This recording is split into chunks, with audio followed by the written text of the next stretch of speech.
Chapter 76. The ranking tournament begins. It wasn't long before the mid-year wide-scale rankings were finally here, and the theoretical exams for various subjects were the first to be held. Ling Lan was very confident regarding these exams. She always had a great memory, and now she also had the ultimate cheating machine, Little 4, so it was almost impossible for her not to get full marks.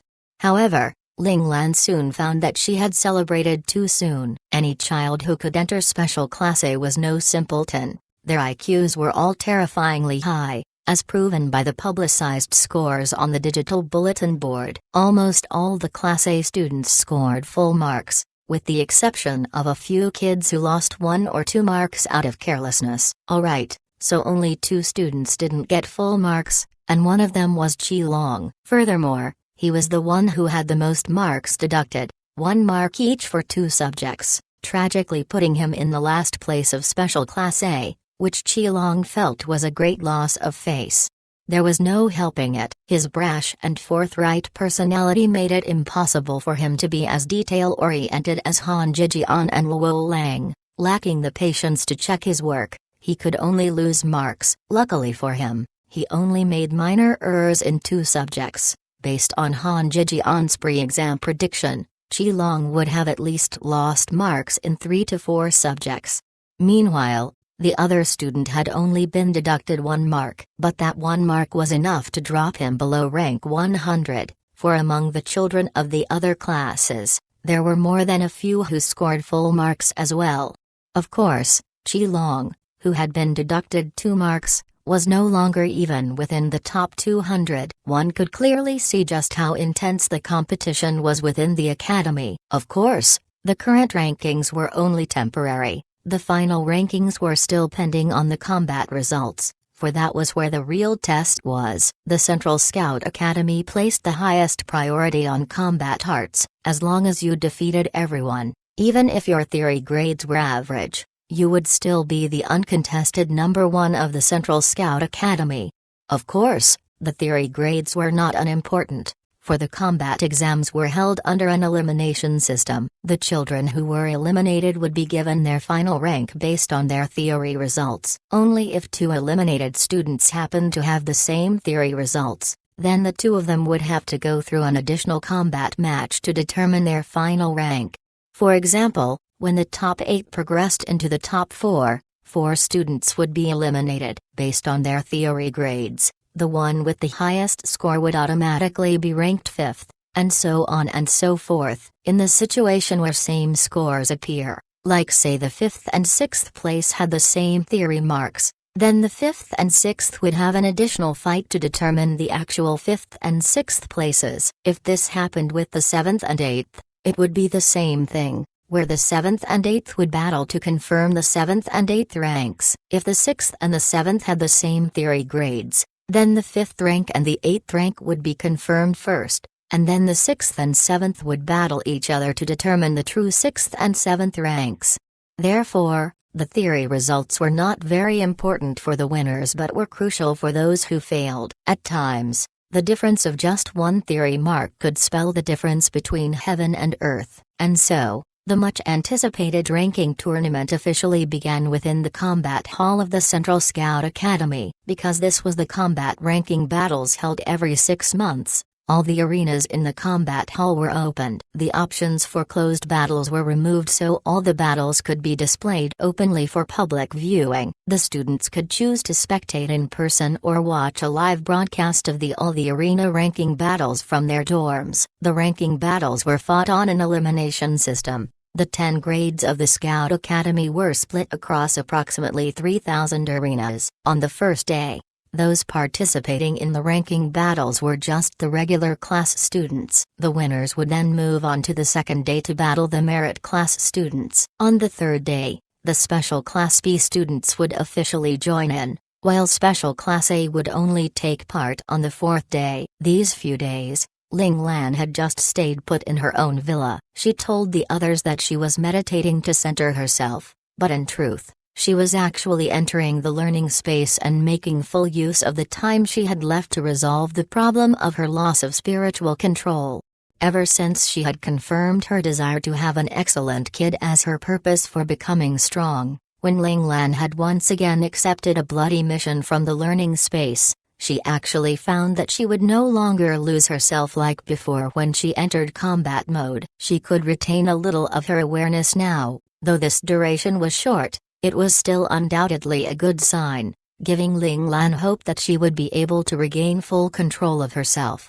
Ling Lan was glad that she had the learning space. The ranking battle was almost here, so there wasn't much time left in reality, but her time could be considerably extended within the learning space. Without any hesitation, Ling Lan had taken the initiative to ask instructor number 5 to extend the time within the learning space to the maximum so that she would have sufficient time to resolve her problem.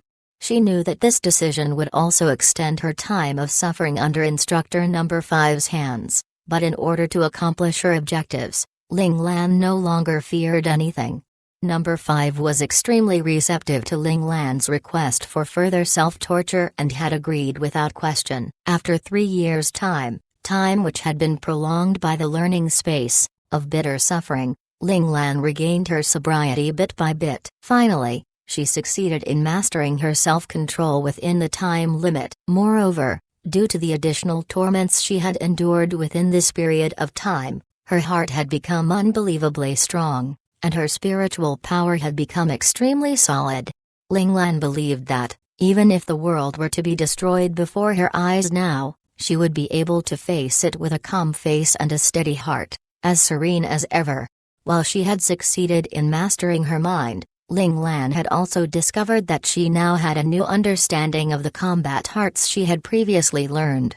Early on the 4th day, Ling Lan, who had perfectly resolved her control problems, left her residence. She had just arrived at the hover car stop when she saw Qilong and the other 2 boys waiting for her a little further ahead. When Han Jijian saw Ling Lan arrive, he used the sensor to call for a hover car to bring the 4 of them to the colossal combat hall. Right now, the combat hall was not as crowded as it had been in the last 3 days. After all, only 200 combatants were left for each grade, so the total of all 10 grades only made up 2,000 people. Adding on the friends and classmates who were here to spectate, there was still only 5,000 to 6,000 people, compared to the first day when there were 70 to 80,000 people rubbing shoulders. This was nothing. Qilong, here.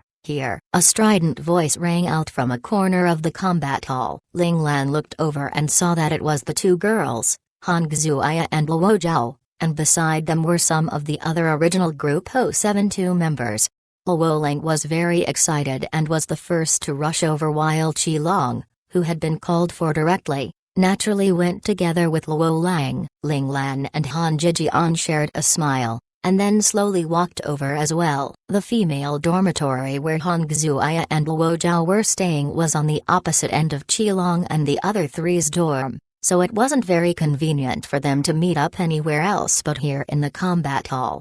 You all came too. Ling Lan nodded in greeting to the others. Yup. We've all been lucky enough to squeeze into the top 200. Li Jingong was the one who spoke up. As a member of the merit class, he was thrilled to make it into the top 200. It should be known that there were 2,000 students in the merit classes. Anyone who could enter the top 200 was undeniably outstanding, for among these top 200, the 50 special class A students were also included. Good luck. As long as you win one fight, you might have a chance to enter the special classes. Qilong cheerfully encouraged Li Jingong as he patted his shoulders. The top 100 were the special class students, with the only difference being whether one was in Class A or Class B. If Li Jingong really managed to win his upcoming battle, he would definitely be considered a successful contender and would probably become the center of attention for a long while.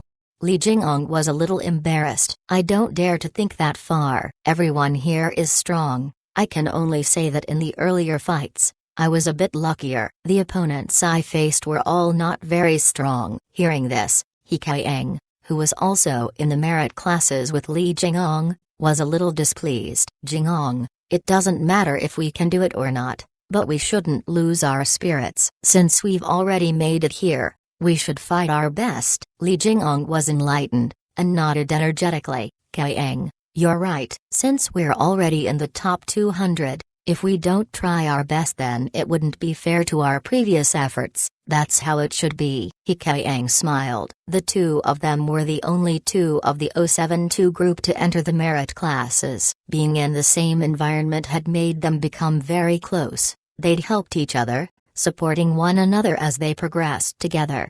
Seeing this, Luo Xian said worriedly, Li Jingong and He Kaiang are working so hard. Looks like our positions aren't safe. Luo Xian's words caused Han Xuya and Luo Zhao to become worried in turn. You're still alright, but it'll be difficult to say for little Luo Zhao and me. Han Xuya sighed heavily. She found that the pressure from entering Special Class B was much higher than that of entering the merit classes. This time, she had only narrowly made it into the top 200. If the opponent hadn't fallen over before she had from a lack of stamina, she might already have lost in the battle, moving from 400 to 200. Heaven knows if she would be able to continue on this time. If she couldn't make it into the top 100, she would drop into the merit classes. Staring at her own fingers, Luo Zhao timidly said, I'm also very worried. Her expression rendered Luo Lang speechless. Unfortunately, he couldn't fight on behalf of his sister, otherwise he would definitely not let Luo Zhao be so worried. At this stage, it's no longer a matter of just strength, but more of spirit. Seeing the misgivings on the two girls' faces, Ling Lan, who was also a girl at heart, couldn't help but speak up. How so? Apart from Qi Long, Luo Lang, and Han Zhijian, the other children all looked at Ling Lan with expectant faces, hoping that Ling Lan would enlighten them.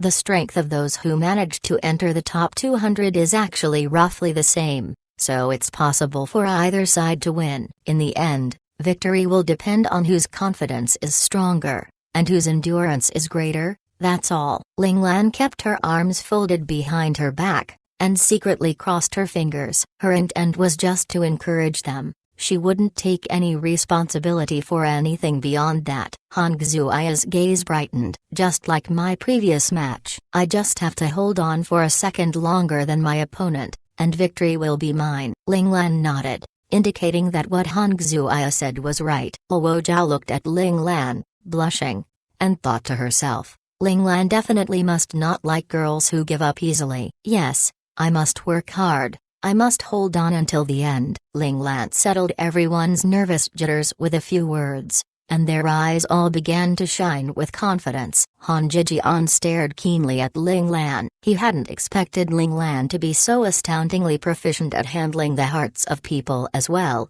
Where the hell did he come from really? An elite family, some unknown formidable force, or perhaps? Han Zhijian didn't dare to probe too deeply. He took a deep breath and pushed aside all the stray thoughts in his mind. He warned himself, Ling Lan was just Ling Lan, their boss Lan. All he needed to do was remember this. Chapter 77, The Debut of Techniques and Secret Skills. Frankly, Han Zhijian was overthinking things. Clever people were very likely to make this mistake. Ling Lan's words were all just plain reassurances, there was nothing more to it. As for why they worked so well, all we can say is that Ling Lan was just too highly regarded within Group 072, so everyone believed her without question. Their small group walked to the area set aside for the first grade ranking battles. Along the way, Qi Long subtly tugged on Ling Lan's arm and Ling Lan reflexively slowed her steps. Seeing that the other companions beside them weren't paying any attention to them, Qi Long whispered quietly, Boss Lan, has your problem been solved? The other companions may not have known about Ling Lan's problem, but as an unintended victim, Qi Long knew very well that when Ling Lan put his full attention into battle, he had issues with losing control. Ling Lan's heart felt warm as she nodded at Qi Long, saying, Don't worry, I'm fine now. Qi Long smiled in visible relief. That's great. Suddenly, his expression turned serious and he said, Boss Lan, this time, I will fight with my full strength. When he said this, Qi Long's eyes were full of fighting spirit. It was clear that he really wanted to defeat Ling Lan just once. Ling Lan nodded, accepting the challenge. Right then, the two of them felt the communicators on their wrists vibrate powerfully. Their eyes lit up, The notification of their battles had arrived. Sure enough, the communicators displayed their fighting grounds and match order. Qilong's fight was at Arena 33, the third match, while Linglan's was at Arena 35, the sixth match. Boss Lan, this time, my fight will end before yours. Qilong was very excited. This way, he wouldn't miss out on watching Linglan's fight. Their other companions had also received their respective notifications. Several of them were browsing through their notifications when Han Xuai abruptly yelled, why is my battle the first match? I'm not mentally prepared yet. Luo Zhao hurriedly consoled her, saying, mine's not much better. I'm fighting second. Me too, me too. Luo Xian and Li Jingong yelled out at the same time. The three of them anxiously stuck out their arms, lining up their communicators in a row so they could compare their fight arenas. When they found that they weren't assigned to the same arena, the three of them let out a breath of relief. Luo Zhao in particular was patting her chest lightly, trying to calm her pounding heart. Everyone's luck was pretty decent. They didn't have to fight amongst themselves from the start. None of them wished to fight one of their own companions and send the other out. Both Qilong and Yuan Yian were up for the third match, but just like the others for the second match, they were at different arenas. Han Zhijian and He Kaiang were up for the fourth match, again at different arenas, causing all of them to sigh in relief. Luo Ling was up for the fifth match, while Linglan was up for the sixth. Although they didn't know if there was a seventh match or more after that, this was the best arrangement possible for Linglan's group. The knowledge that the strongest Linglan was going up last was an intangible source of inspiration and mental support for them. The first up was Han Xuai. The first match was at Arena 32 and she was up against a chubster from the merit classes. The fights arranged by the academy were never dictated by luck. The students from the special classes would be fighting against those students from the merit and regular classes who had battled their way up, so if those students wanted to rise up beyond their station, they would have to defeat a special class student fair and square. The two chubby kids standing together on the arena stage made for a humorous picture. Han Xuai, in particular, had a strange quirk. She liked to chew on jerky during battle, so her chubby cheeks were forever bulging, just like an eating hamster. Of course, only Linglan felt this way. The other companions were all watching Arena 32 anxiously, waiting for Han Xuai's battle results. They became superstitious at this time, hoping that Han Xuai could bring back the first win and bring them all luck. Han Xuai didn't let them down. The chubster across her didn't give Han Xuai too much trouble. Not long after the fight began, Han Xuai caught on to one of the opponent's careless mistakes and threw him to the ground. Before the other could climb back up, Han Xuai barreled right at him like a mini torpedo. A heavy bam of impact made Linglan and the others observing gasp in sympathetic fright, teeth aching. Sure enough, the little chubster was utterly stunned by Han Xuai's heavyweight blow, allowing Han Xuai to sit on him without much resistance, wherefore she began pummeling him left and right. The teacher refereeing the match couldn't help but break out into a cold sweat. He hurriedly called an end to the match and declared Han Xuai the winner. He was afraid that the little chubster would end up dying if he yelled any slower. Smugly, Han Xuai walked off the stage. Qilong asked Han Zhijian beside him, "Have you all learned a new move?" Han Xuai's teeth-aching method of barreling into someone was something she couldn't do before. Han Zhijian nodded and said, "Yes, for this ranking battle, the elders in the family specially arranged some special training and taught us a few tricks we could use right now." Qilong's expression grew grim. Most likely, any student with hereditary family martial arts would have had special training in preparation for the ranking battles. This competition wasn't as simple as he thought it would be. When Luo Zhao went up next, this point was proven. Luo Ling and Luo Zhao hadn't wasted any of their prep time either. Luo Zhao's physical strength was obviously weaker than Han Xuai's. This time, Luo Zhao fought in a very smart manner. She didn't engage the opponent directly like Han Xuai, but danced around the opponent, saving her strength as much as possible as she looked for the opponent's weak points. Luo Zhao's opponent was also a member of the merit classes, who had solid basics, Even though his every move and stance was nothing special, they also had no obvious weaknesses. "Your sister may be in trouble," Qilong commented worriedly. Although he and Luo Lang didn't really get along, he was still rather protective of the bashful Luo Zhao. Seeing the fight entering a stalemate, he couldn't help but say something. Luo Lang's hands had already clenched into fists by his thighs. He was the one who was the most worried for his sister, but he still remained calm as he said, "Don't rush, just wait a little longer. As long as she can find a weak point, Luo Zhao will definitely be able to defeat the opponent." Luo Lang had seen Luo Zhao's hard work all this time. He hoped Luo Zhao's efforts wouldn't go to waste here. This match was the longest of all the first-grade matches. Luo Zhao's match was still unfinished by the time Luo Xian and Li Jingong returned. And at this moment, Qilong and Yuan Yian had already received the notification to get ready, for their matches were about to start. Qilong and Yuan Yian hadn't left for long when Luo Zhao's movement speed slowed noticeably, and Luo Lang's expression changed dramatically. At the same time, Luo Zhao's opponent was startled for a moment, but then his eyes gleamed with joy. He quickly sped forwards and thrust a fist directly at Luo Zhao's chest. Although Luo Zhao had quick reflexes, turning her body to evade, her left shoulder was still hit, and a trace of pain appeared on her young face. However, her left hand didn't slow down at all, grabbing hold of the opponent's right arm which had struck her. Not good. The opponent felt his right arm being grabbed and knew that he was in trouble. As expected, Luo Zhao's right fist came right at him, but he had no way to dodge. Who'd have expected that such a delicate-looking girl would have the courage to exchange a fist for a fist? This was thoroughly a lose-lose situation where both sides would be injured. Oh no, they're both hurt. Is little sister Luo Zhao alright? Seeing this scene, the newly returned Luo Xian and Li Jingong couldn't help but exclaim in shock. They really liked this pretty sister of Luo Lang's.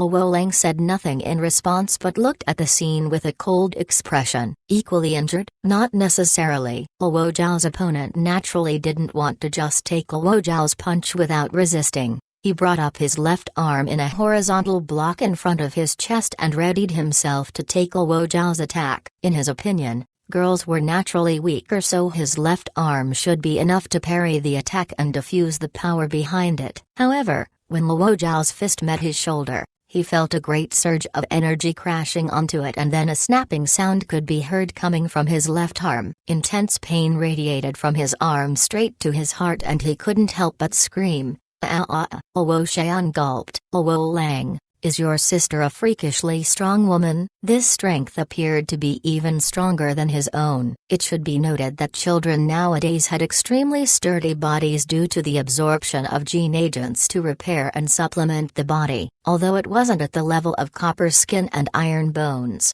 it was still strong enough that normal levels of strength shouldn't be able to hurt them.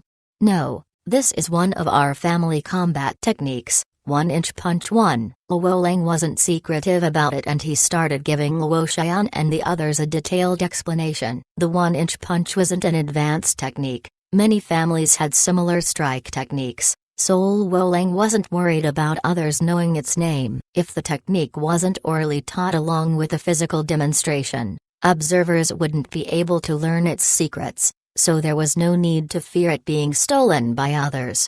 Little 4. Did you save a recording of Luo Zhao's attack earlier? Ling Lan's eyes lit up. This sort of strike technique was pretty good. It would be a good idea to take some time in the future to research it. Saved. Little 4's answer was met with Ling Lan's hearty approval. When Ling Lan wasn't paying attention, Little 4 smugly made a victory V with one hand. He would never tell Ling Lan that everything that had happened throughout her life, every moment from her birth till now, could be found within his databases. There would never be any storage problems. Seeing that the child's arm was broken, the teacher in charge of Luo Zhao's arena immediately called a stop to the match and declared Luo Zhao the winner. Although Luo Zhao's opponent was unwilling to surrender, he could do nothing to fight this result and so could only walk off the stage with teary eyes. This time, he had lost due to impatience. He shouldn't have rushed. for his chances of winning had actually been much higher than Luo Zhao's. Luo Zhao leapt at her brother excitedly and Luo Lang caught her in a hug. But then, with an unhappy expression, he chided, "Why did you use this method?" Although he was happy that his sister won, he didn't want his sister to win in a way which required her to get injured. Luo Zhao peered up timidly at Luo Lang. My stamina was running out, and the opponent was still very steady, revealing no weak points.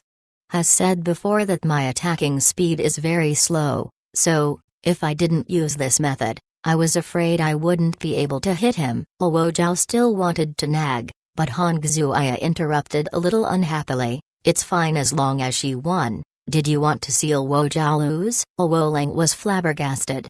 How could I? And with that, he couldn't scold Luo Zhao anymore. After all, Luo Zhao had won. Luo Zhao sighed internally and sent a grateful look at Han Xuya. She still wasn't good at handling her elder brother's disapproving gaze. Surreptitiously, she glanced at Ling Lan and found Ling Lan looking back at her with a bright smile on his face and approval in his eyes. Her face bloomed red instantly. "He is looking at me now." Luo Zhao felt as if she was going to faint. Her heart was throbbing so violently.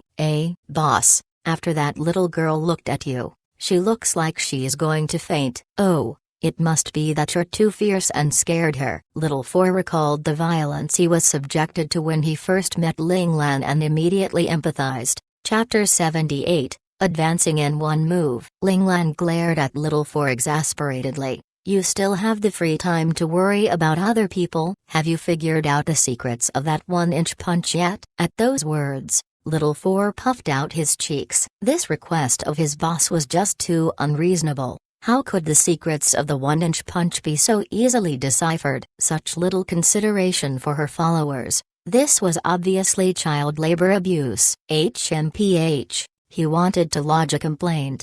That is, find a helper. Little Four's gaze was mournful as he took one last glance at Ling Lan, whose attention had already shifted back to the outside world, and slowly disappeared from the mind space, going heaven knows where.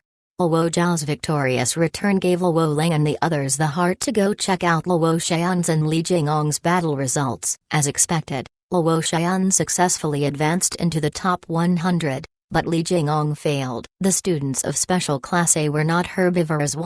To achieve an upset was really as difficult as mounting the heavens. When Luo Lang discovered who Li Jingong's opponent was, he couldn't help but pity him for his bad luck. It turned out that Li Jingong's opponent was the second rank, Wu Jian. Even Luo Lang himself was uncertain if he could beat that fellow for sure. If they fought, the odds would be 50-50, or perhaps Luo Lang's odds of winning might be even lower. Not long after, Qilong bounded back happily. His opponent had been someone from the merit classes, and so had not given him much trouble. He had handily defeated the other within 10 moves and now returned triumphant. Meanwhile, Yuan Yan was still fighting and probably wouldn't be done for a while longer. Soon after, the fourth matches began. Han Zhijian and He Qiang went up, and they were followed by Luo Lang for the fifth match and Ling Lan for the sixth match. Just like that, they all took their turns on stage, and Ling Lan's group of 10 finished their fights for the first half of the day. Both Li Jingong and He Qiang from the merit classes had ended their run, while the remaining 8 had successfully entered the top 100, guaranteeing their places in the special classes. Clearly, the positions of the original special class students were very secure. For any child from the merit classes to overthrow anyone, the journey was still long. Of the students who advanced to the top 100, Ling Lan was the one who advanced the most easily, defeating the merit class student she was up against with just one move. Of course, this method of winning almost crumbled the other child's confidence. Luckily, the refereeing teacher immediately provided some counseling and spiritual guidance, thus saving the child's future. Because of this, Ling Lan received quite a few displeased glares from that teacher. His gaze was clearly saying that she should have shown some mercy and let her opponent show off some moves at least. Why did she have to be so ruthless? Against the teacher's pointed gaze, Ling Lan could only rub her nose and quietly slink away. Frankly, she could not be blamed. The moment her opponent had moved, She had clearly seen the other's weak point. This weak point had shone with such a brilliant light that she had thrown a punch before she knew it. By the time she was aware of it, the opponent had already been knocked off the stage, so it was too late even if she wanted to let the other show off a few moves.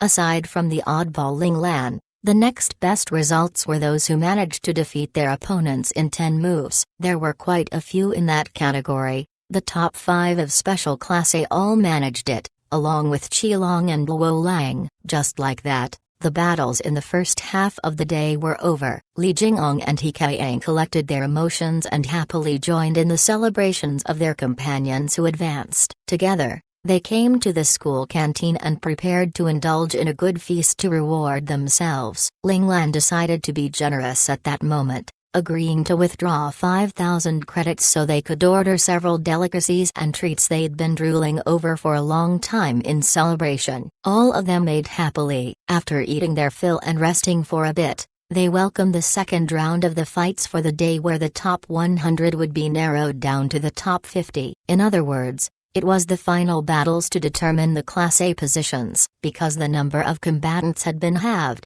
there were only 3 match slots in the afternoon battle rounds. Ling Lan was no longer the finishing act this time, but was up first instead. Ling Lan's opponent was a student from Special Class B. In these top 100 to top 50 advancement rounds, the Special Class A students would not be placed in a situation where they'd have to face one another. The academy wouldn't be so brain-dead as to let the outstanding students face off so early and lose their chance to advance that way. Therefore, if the Class B students wanted to enter Class A, they would have to defeat a Class A student to prove their worth. The moment Ling Lan stepped on stage, she sensed an extremely blatant warning stare. She looked towards the source of the stare and immediately felt a little guilty, cold sweat beading her forehead. Damn it, why was her luck so terrible? It turned out that the referee in charge of their arena was, of all people, the same teacher referee from her morning bout. Seeing Ling Lan appear,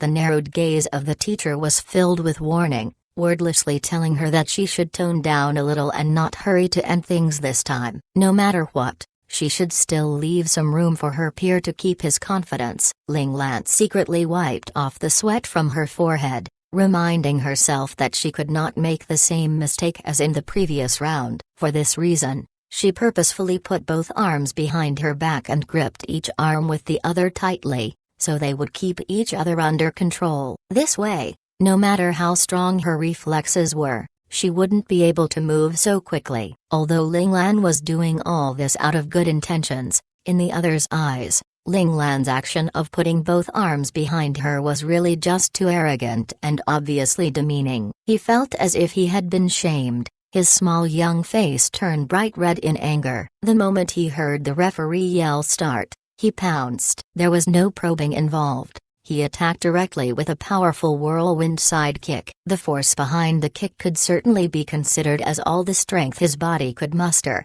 It was clear just how angry the opponent was, almost driven to the edge of irrationality, which was why he had charged headlong at Ling Lan to attack without any other considerations. Regardless of how much Ling Lan had prepared before the fight, it was all, unfortunately, useless. Ling Lan saw the opponent's fierce kick coming at her, and as it got closer and closer, an absolutely fatal opening appeared before her.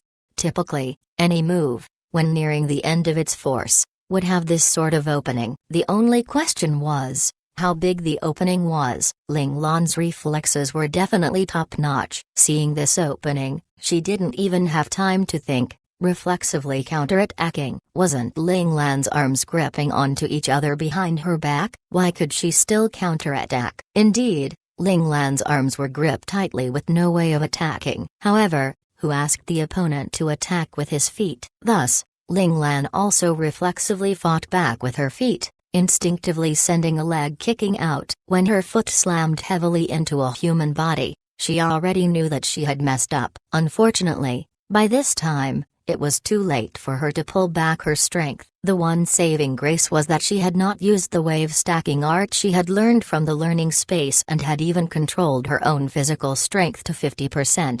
Even so, the opponent was still sent flying off the stage by her kick. This beautifully clean kick drew shocked gasps from all the students in the audience, as well as made the senior students who had inadvertently witnessed the scene sober up. The scene also drew the infuriated gaze of the teacher referee. "Damn it, didn't I ask you to take it easy? Why are you doing it again and again and again?" The teacher's eyes were full of resentment and blame. Ling Lan couldn't take it any longer and shrunk back, jumping off the stage to slip away.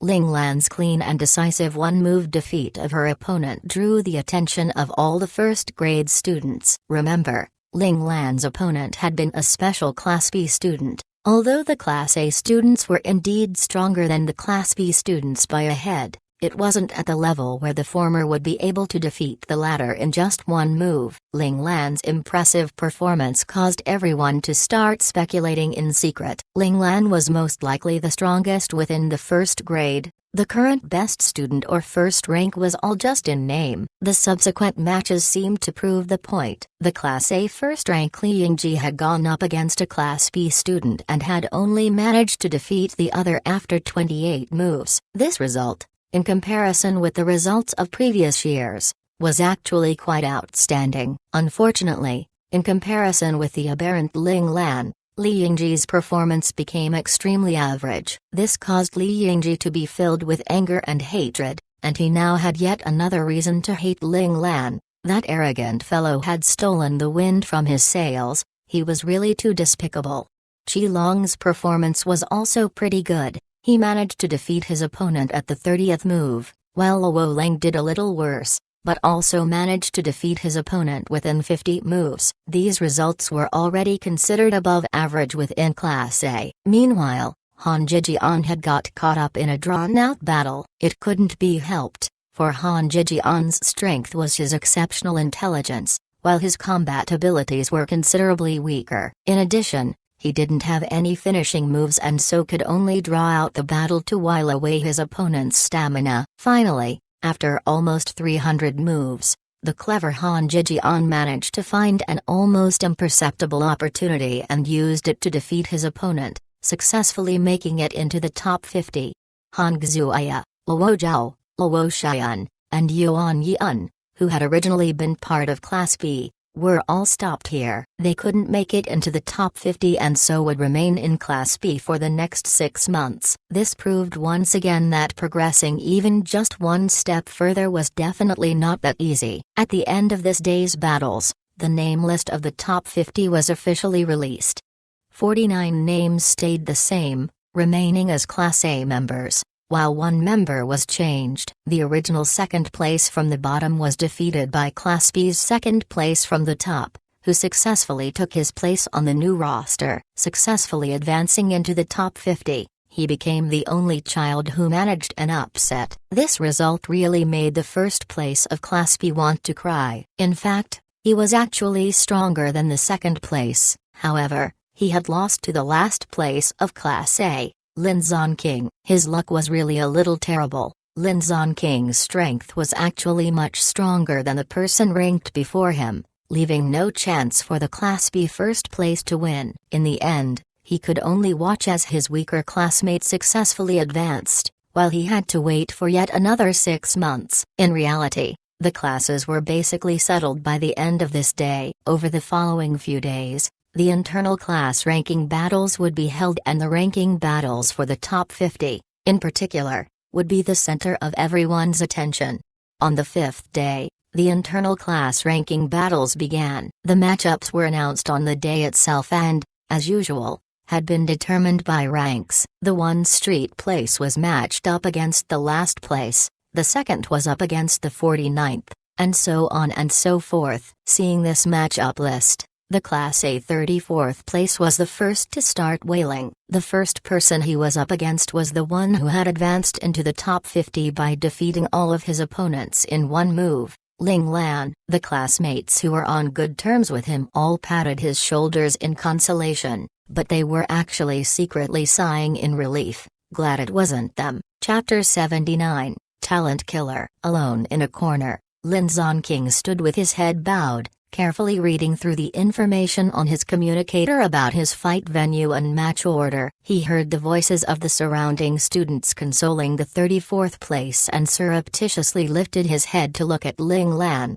who was currently engaged in conversation with Qilong and the others. His gaze was complicated and hard to decipher. Of course, Lin Zonking had known that Ling Lan was very strong, otherwise he wouldn't have been able to get Qilong and Luo Lang, whose strength was on par with the top 3 of Class A, to submit to him. Even the abnormally intelligent Han Jijian had willingly acknowledged him as his boss. One could tell all this just from their conversations and how they acted. Still, he hadn't expected Ling Lan to be this strong, advancing this far with consecutive one-move takedowns. It was quite terrifying. It should be known that this result would be brag-worthy at any school. Even the self-titled ultimate genius Li Yingji was unable to do this. Although Ling Lan seemed very cold and aloof, he was not against helping out if it was something he could do with a lift of his hand, just like when Lin Zonking had needed his help previously.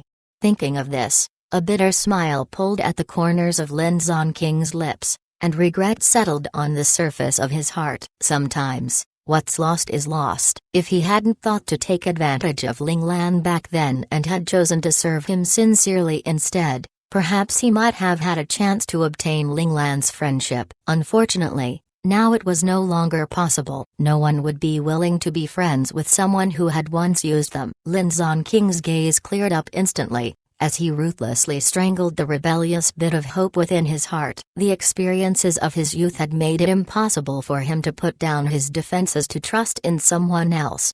Which was why he was destined to be forever alone. Friendship and sentiment and anything else along those lines were all just passing clouds. Lin Zonking was patiently awaiting the start of the fights, when he found that 2 people he loathed had appeared beside him. It was Li Yingji and his lackey, the one who was 3rd last in Class A. Lin Zonking really looked down on him. Although they were insignificant in Class A, being at the bottom of the heap, that didn't mean that they should throw away their dignity to become someone else's lackey, allowing another to order them around and yell at them, just for certain benefits. Of course, if they were like Qilong and Luo Lang, who submitted due to the other's personal charisma and strength, and called the other boss out of their own personal will, he would never view them with contempt, but would instead admire them.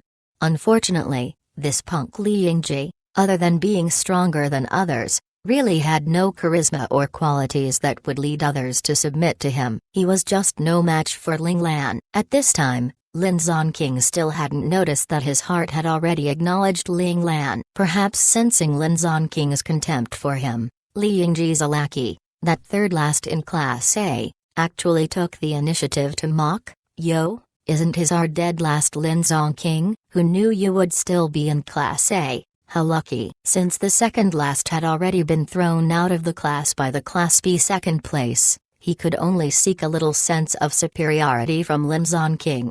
Lin Zonking did not care about the others' taunts. If he didn't even have this bit of tolerance, how could he have survived those 6 years as a research lab rat? He only glanced impassively at the lackey, before lowering his head to look back at his own communicator. This clearly dismissive behavior made the other's face flush red immediately. Lin Zonking's attitude caused the surrounding students to break out into laughter. Lin Zonking was on good terms with most of his classmates, and could be considered a socially intelligent person. However, when it came to Li Yingji's group, Lin Zonking's attitude was rather unfriendly. No matter how tolerant a person was, when someone pressed the wrong buttons, they would not be able to just continue tolerating. Lin Zonking, who had already lost 6 years of his freedom, prized his independence the most. Meanwhile, Li Yingji had wanted to use forceful measures to get Lin Zonking to become his subordinate, and be at his beck and call. This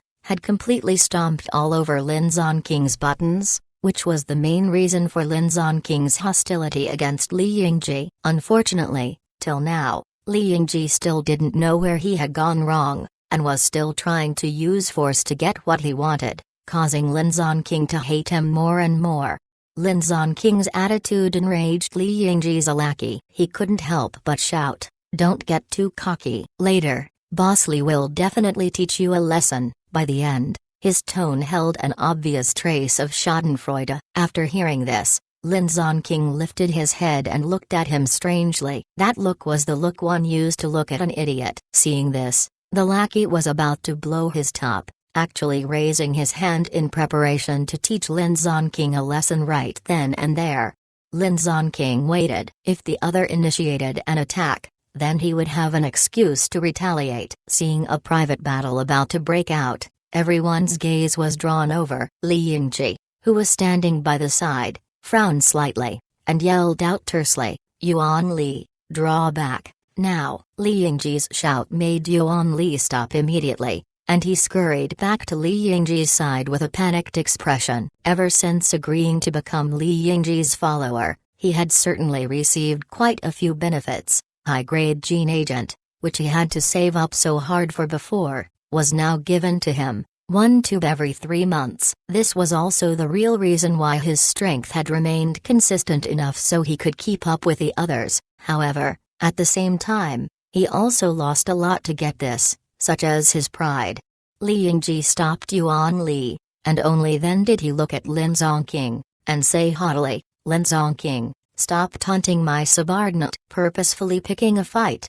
Why don't we make a bet instead?" Lin Zonking snorted in laughter. Taunt Yuan Li? Was he so free that he had nothing else better to do? Bullshit. Li Yingji didn't care whether Lin Zonking agreed with him or not. He continued, "Next round should be the fight between you and me. Why don't we make a bet? If you can hold up against me for 50 moves, then I'll forgive the past. But if I defeat you within 50 moves, then you'll have to acknowledge me as your boss." In the end, Li Yingji still hadn't given up on bringing Lin Zonking under his control. When Lin Zonking heard this, he couldn't help but burst out laughing. "Hey, Li Yingji, is your brain dysfunctional?" At these words, Li Yingji's entire face turned dark and cold. From his perspective, he had already given Lin Zonking plenty of face, but unexpectedly, his kind intentions made Lin Zonking become so brazen, actually daring to be so impudent to his face.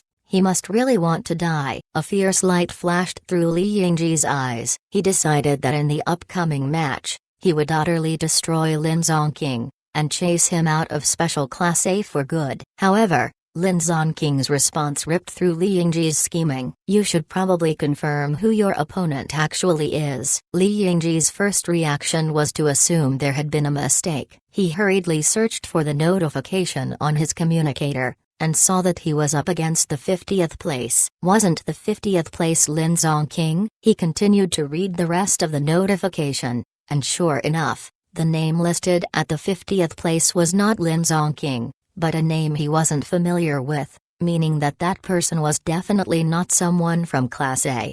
With a flash of realization, Li Yingji abruptly understood. The Class B second place who had defeated their Class A second last in the previous round, had been automatically assigned last place in their class by the Academy's AI because he had just qualified for Class A. Meanwhile, Lin Zonking had automatically risen by 1 rank, becoming the 49th rank. In other words, his next opponent was not Lin Zonking, but the new ex-Class B student. He had been mistaken. What a shame. I had really wanted to bet with you. Lin Zonking slowly drew closer to Li Yingji. Just as he was about to brush by, he suddenly stopped, and threw down this statement. 50 moves? How weak. Ling Lan would have been able to defeat me in 1 move. Compared to him, you are really too weak. These words made Li Yingji's face burn red in anger. He clenched his fists, forcing himself to stay calm. The Academy prohibited students from fighting privately. If any such incidents were discovered by the Academy, the students involved were very likely to be downgraded and punished. This was something Li Yingji could not accept. The moment he dropped down to Class B, he might even lose the right to contend for the Li family inheritance. Meanwhile, Ling Lan's group, who had already noticed the commotion around Lin Zonking, had heard the words Lin Zonking said as he left, and all of them couldn't help but frown. This punk is again adding to your hate value. These days, Han Jijian had started habitually using some of Ling Lan's vocabulary from her previous world when he spoke. He felt that those terms were just too descriptive, such as this hate value, apt and brilliant. A fierce expression appeared on Luo Lang's pretty face. "I'll go teach him a lesson."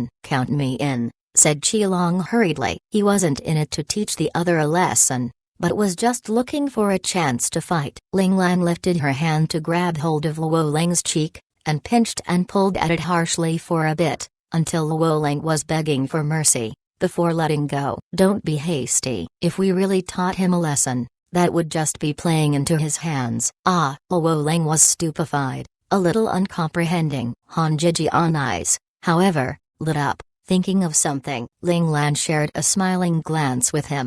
It was always so easy talking to intelligent people. Qilong rubbed his head, but didn't say anything. He believed that Han Zhijian would explain things for him sooner or later. Qilong's trust was not misplaced. As expected, Han Zhijian began explaining things to Qilong and Luo Lang. "Lin Zonking is currently struggling to find an excuse to interact with us. If you go look for him, isn't that exactly what he wants?" "But I would be going to teach him a lesson," said Luo Lang stubbornly. Han Zhijian smiled dryly as he shook his head. "You won't be able to handle him. If he thickens his skin and clings to you, you probably won't be able to deny him. Just think of what happened before." Luo Lang abruptly had nothing more to say. That 1 month, Ling Lan had always kept cool and ignored Lin Zonking.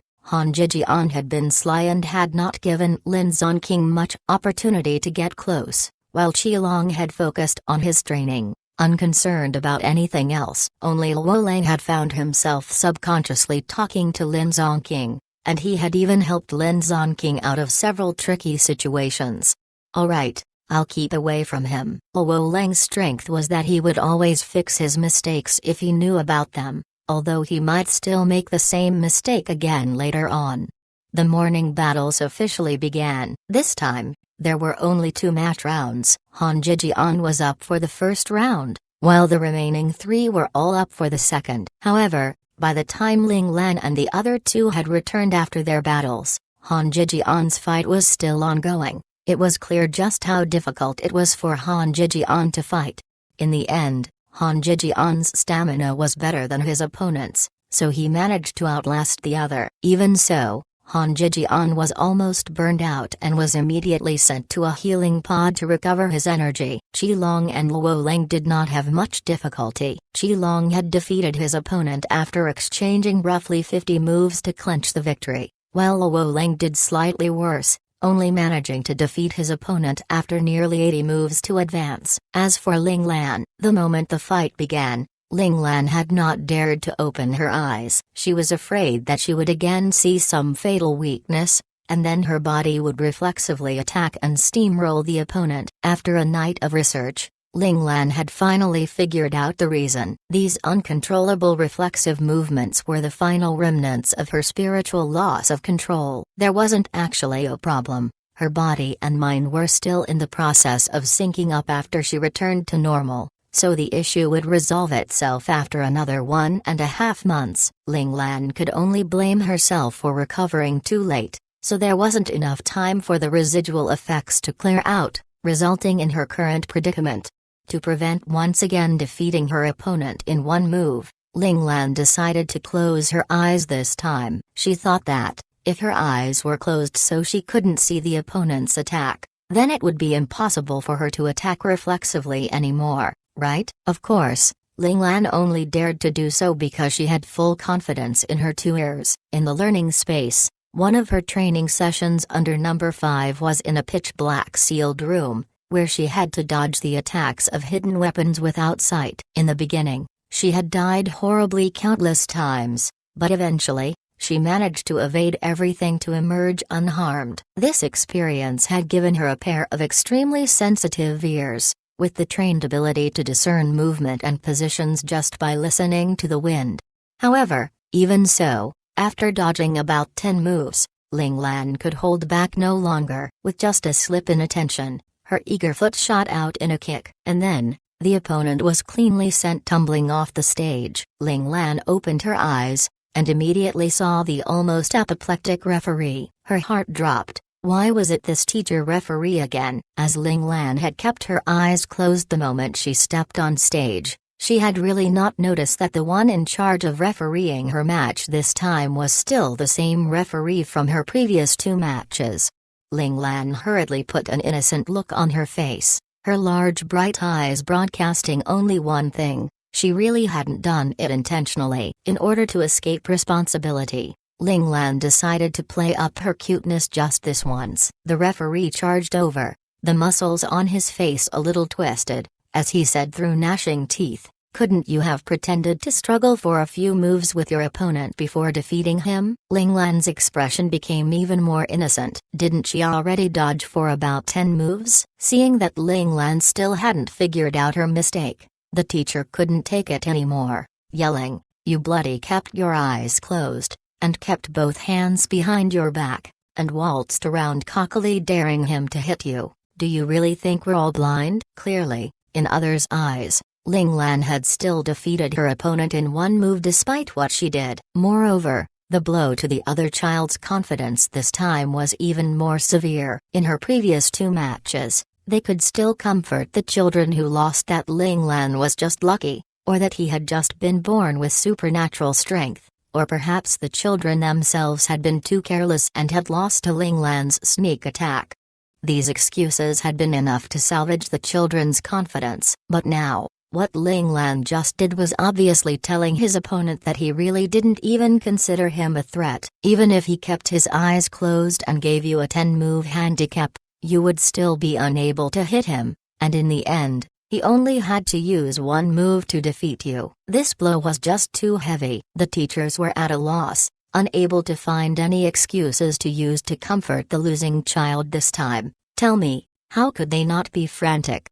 This was why the teacher could no longer hold his temper. This brat Ling Lan was clearly a talent killer. Chapter 80. Advancing into the top 13. However, no matter how angry or resentful the teacher was, he could do nothing about Ling Lan. If the children in Class A were the talent that they treasured and wanted to cultivate, then Ling Lan was most certainly the largest pearl deep within their hearts. The appreciation they had for him was immeasurable. This was why the teacher could only yell somewhat angrily at Ling Lan for a while, reminding him to not be so heavy-handed next time to save them the trouble. Even if they really cherished Ling Lan, they still had to maintain their impartiality on the outside. No matter what was said, the other children were also the future pillars of the Federation. They couldn't just give up on them. The teacher's demeanor really resembled that of a parent whose child had hit a child from another family. As a parent, he had to scold his own child just to placate the other party. As for whether he was actually gleeful inside, I'm sure you all understand. Just like that, under the teacher's repetitive nagging, Ling Lan could only nod obediently to show she understood. It couldn't be helped. Ling Lan still had to take the oppression of the academy for another 10 years, so she had no choice but to carry on with her tail between her legs. Of course, Ling Lan was personally a child who was so obedient that she couldn't be any more obedient, so obedient that she had never gone through a rebellious phase in her previous life. Thinking of this, Ling Lan considered, should she try being rebellious once in this life? But when her mum Lan Luofeng's tear-blurred eyes appeared within Ling Lan's mind, paired with her loving yet melancholic expression, Ling Lan just couldn't muster up the heart to think any more about it. Yup, she definitely couldn't handle the acting of her Oscar-level diva mum. If Ling Lan was a little fox too still in training, then her mum was definitely a grand fox demon that had been through 1,000 years of cultivation. They were just on completely different levels. More than once, she had lost to her mum's waterworks. Even if she knew that Lan Luofeng was just faking it, she still fell for it. It was all because she couldn't bear to see others cry. This weakness that she had brought with her from her previous life caused her to be fully trapped within the manipulations of her 1,000-year fox demon mother. Just like Monkey Sun 3 within the Buddha's hand, she would forever be unable to escape from her mother's palm. At this thought, Ling Lan was shrouded in gloom. She began resenting that dad of hers who had died so early, leaving behind such a troublesome burden for her. If her dad were still alive, this 1,000-year fox demon would have been her dad's responsibility. However, this was all just fanciful thinking by Ling Lan. Lan Luofeng was, In fact, Ling Lan's sweet burden for this life, which she carried with pain, yet also with much joy. When the morning's official advancement battles ended, the children who advanced had no more business in the hall and were free to do whatever they wanted. Meanwhile, the students who had been eliminated continued to remain in the combat hall to wait for the system to once again announce the battle pairings for the rankings of the 26th place to the 50th place. Of course, this had nothing to do with Ling Lan's group of 4, so they went straight to Qilong's and the other 2 boys' villa. There, they settled down on the living room sofa and comfortably watched the fights while having warm drinks. Among the first-grade Special Class A 26th to 50th ranking battles, the only one whom they were concerned about was Lin Zonking, who asked Lin Zonking to have impure intentions towards them at the beginning. This caused Ling Lan and the others to involuntarily start paying attention to him. During the advancement battles from top 50 to top 25, Lin Zonking had been up against the Class A 2nd place, Wu Jian. Lin Zonking had lost as everyone expected. However, unlike what everyone expected, he had not been defeated quickly by Wu Jian. Instead, he had battled with Wu Jian for over 100 moves before finally being brought down by Wu Jian, who had been patiently waiting for an opportunity, when he ran out of stamina.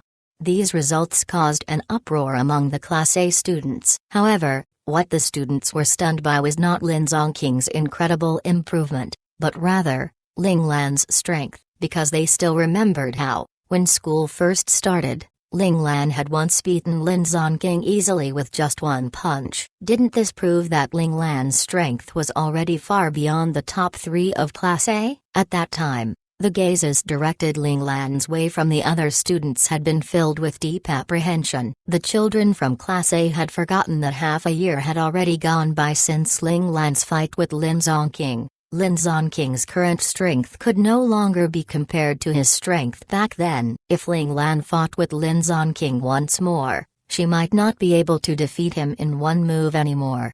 However, doing so in 2 moves was still very possible.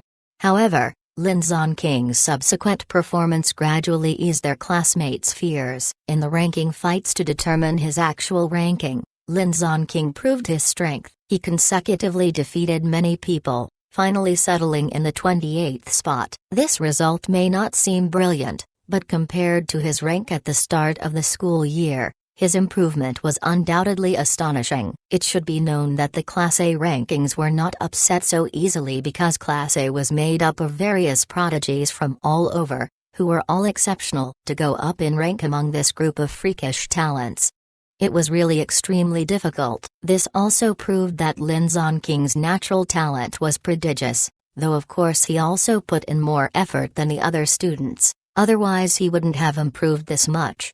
Lin Zonking's performance this time made Ling Lan's group of 4 start to take him seriously. This little fellow who had a belly full of plots and schemes, though unlikely to be a threat to Ling Lan, could very well become a rival for Qilong and the others. Han Zhijian, especially, felt the pressure most keenly because Lin Zonking's future development was looking to be an intelligence-type soldier just like him. In the meantime, Ling Lan and the others also watched several matches of the popular upper-grade students. As expected, they were all formidable opponents, full of amazing moves. Ling Lan was delighted, making Little 4 copy everything down. If they could decipher just 1 or 2 of the moves, Ling Lan would already benefit greatly. The combat arts taught by the learning space was definitely top-notch but was way too lethal. Every move, every stance, was aimed at an opponent's fatal spots, making it rather unsuited for this sort of arena sparring tournaments held by the academy. And while the Ling family had their own combat arts, it had the same problem. The combat arts of the loyalists were naturally geared towards killing an enemy efficiently. Of course, the Ling family did not lack for those so-called orthodox combat arts as well, but with Ling Zhao's death and Lan Luofeng falling out with the entire Ling family, Ling Lan never did have the chance to learn those combat arts. This was why Ling Lan couldn't drag out the fight for a few moves before defeating her schoolmates. The moment she moved, it was a killing blow. How could the fight be prolonged? Therefore, Ling Lan was extremely interested in these random skills and techniques she saw in the academy, though they were looked down upon by the instructors within the learning space.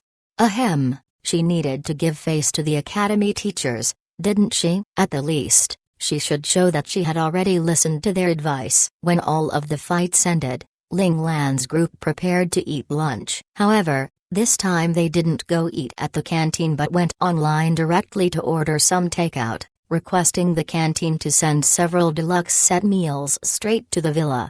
After they had eaten, Ling Lan and the others rested for a little while and then headed back to the combat hall. Right now, the combat hall was no longer as raucous as it had been at the start. It had already become extremely quiet. Other than the Class A students of the 10 grades, who were waiting for their matchups to be announced by the system, almost everyone else had gone back to their dorms to watch the ranking battles of the top 25.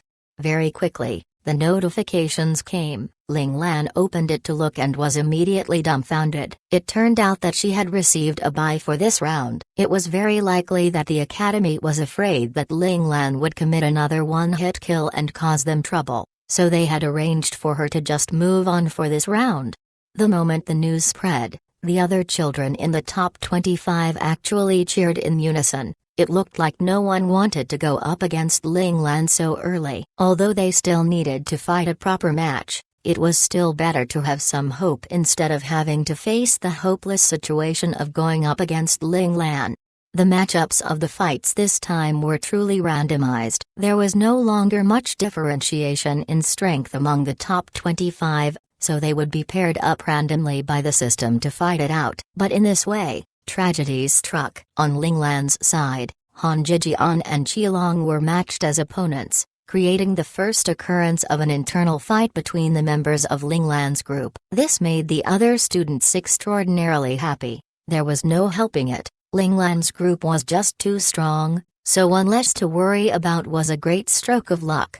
Han Jijian reacted in a straightforward manner. The moment the fight started, he raised his hand to signal his surrender. He knew he was no match for Qilong in terms of combat. The two of them often sparred together for practice, so Han Jijian knew very well what the final result would be. As such, there was no reason to waste his strength. Luo Lang's opponent was comparably weaker. Still, the students who entered the top 25 all had exceptional strength. Against them, Luo Lang did not have an overwhelming advantage. The odds of him winning were 60-40 at most.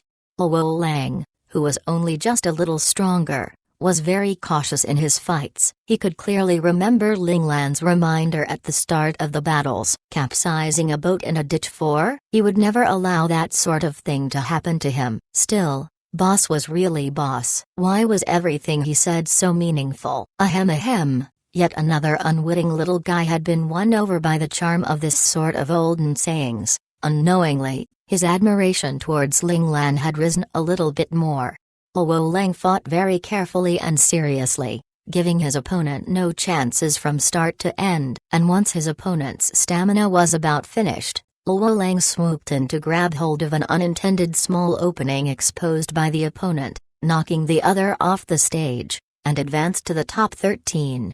The original top 9 ranks of Class A, as expected, all successfully advanced. However, the 10th rank unexpectedly lost to the student who was originally in 14th place and was knocked out, including Ling Lan, Qilong, and Luo Lang. Those within the top 13 were officially settled. After that, the ranking battles to determine the 14th to the 25th place were held. Han Jijian performed impressively, defeating 2 people, getting a bye, and then finally going up against the original 10th place to score a win. He ended up in rank 14, which was a significant improvement from his initial rank 21. However, as his original results had been purposefully suppressed by the hacker of the Bladed Special Ops team, this was just him returning to his rightful spot now. Of course, if he hadn't had to go up against Qilong during the advancement rounds into the top 13, he might have perhaps even gone up a few more ranks.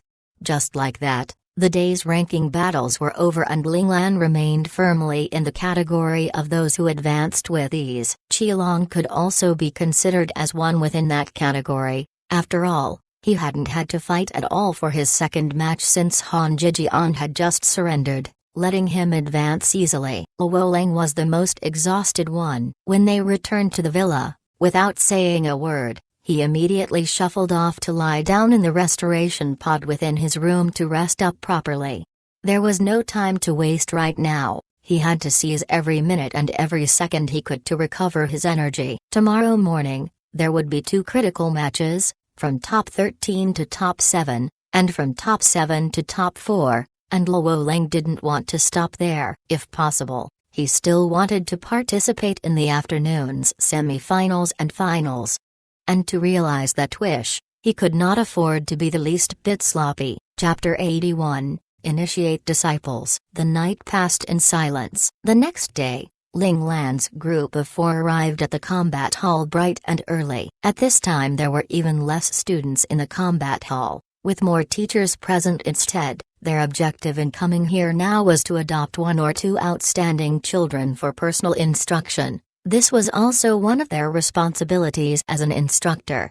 For the record, any child who could remain till the final day was most certainly an exceptional seedling that had managed to weather the beating of waves and the erosion of sand, a buildable talent, certainly good enough to satisfy their conditions for taking on a personal student. Of course, whether or not a match was made still depended on compatibility. Mind you, for some of the stronger instructors, taking on an apprentice not only depended on talent, but a large part also depended on affinity at first glance.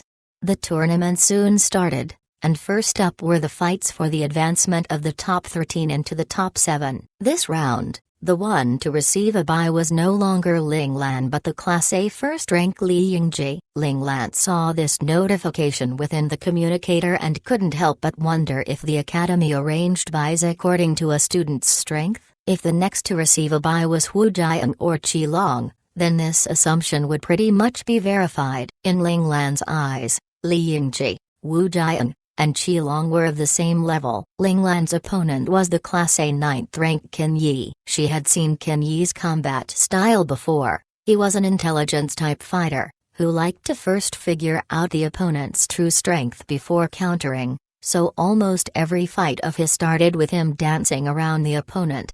Ling Lan had never encountered this type of combat opponent before. In the learning space, Instructor number 1 upheld the principle of sure kills in one blow, and was definitely a pure suppression-type attacker. Instructor number 9 held fast to the most orthodox combat ideal. If soldiers come, send a general to defend. If the waters rise, build a dam. This principle advocated the combat style of countering a move with a move, exchanging one blow for another. Instructor number 5's combat style was even nastier than his character. As long as he could obtain victory, he would do anything. Recalling some of Instructor number 5's methods, Ling Lan couldn't suppress her shudders. Even now, she still felt the chills running through her body. The training of that time had almost destroyed her 3 outlooks. Qi Long, Luo Lang and Han Jijian, who were Ling Lan's regular sparring partners, were also not this type of opponent. Qi Long liked to start with a bang and end with a bang.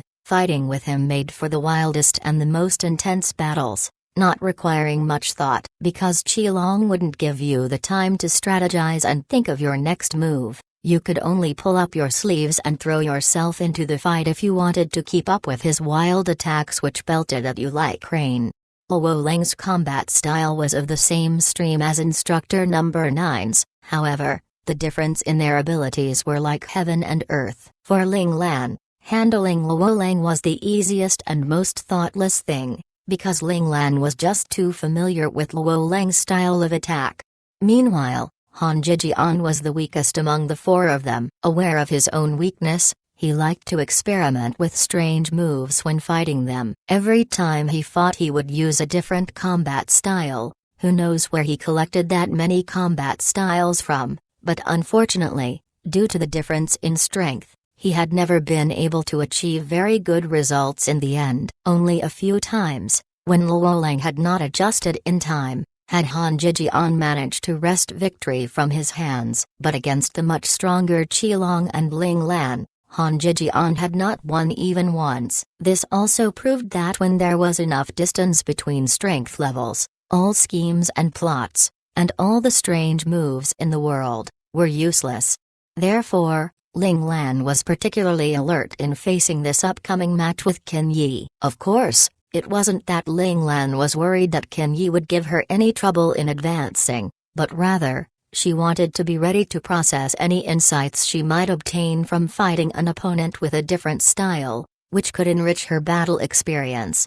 Meanwhile, Qilong was up against the 78th rank of their class, Zhu Zizi. Coincidentally, Zhu Zizi's combat style was almost the same as Qilong's, so this match between them was definitely going to be bursting with passion and energy. Luo Lang was relatively unlucky. He, who had been plagued with horrendous luck over the last few days, had actually been matched up with the 3RD rank of Class A, Yi Zhu. Any child who made it into the top 3 of Class A was definitely some supreme genius, and would most certainly have outstanding combat abilities. This was obviously going to be another tough fight for Luo Lang. When Luo Lang saw his opponent's name, his entire face collapsed, and he could almost cry. This was undoubtedly a tough bone that would be extremely hard on the teeth. Even if he managed to win this match by luck, he would probably be unable to continue fighting due to his depleted stamina, which would mean that he could only stop here, fated not to see the next match. It should be known that the matches for the top 7 to advance into the top 4 would follow right after. Would he have any hope of winning without having any time to recover his energy? The answer was that he most definitely would not. How could he not be depressed? Helplessly, Ling Lan patted Luo Lang's shoulder, consoling him weakly. Luo Lang, just do your best. She just couldn't bear to see Luo Lang's sorrowful eyes anymore. This pitiful child.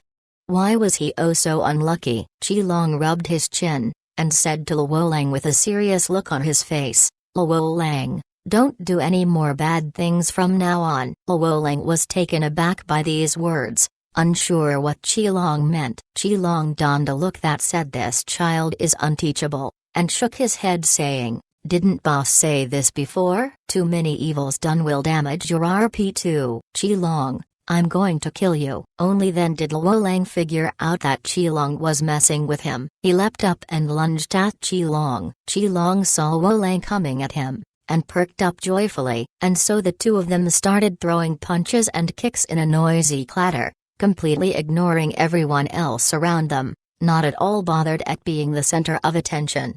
Oh, these two insensitive children. Ling Lan rolled her eyes dramatically, and dodged to one side with Han Jijian. The two of them tacitly started whispering to one another, pretending as if they were just members of the audience. Yup, they would definitely never admit that they knew those two big idiots who had absolutely no concept of upholding appearances.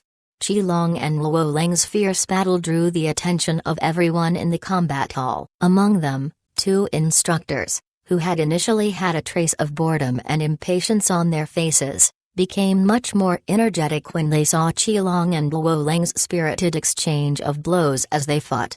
Not bad, not bad. The old dean really didn't lie to us. The little brats from this year's first grade really do have some chops, said one of the instructors, chuckling. The other person remained stern, observing intently as Qilong and Luo Lang continued to exchange moves, before responding, Chen, the foundations of these two brats are pretty good. Qilong and Luo Lang had trailed Ling Lan for this half a year. Though it was hard to say if there was any improvement in other aspects, their foundations in combat were definitely much sounder than they had been at the start of the school year. This was because the learning space had always emphasized that the basics were the most important. Ling Lan naturally brought this principle to Qilong and the others during their regular practice sessions.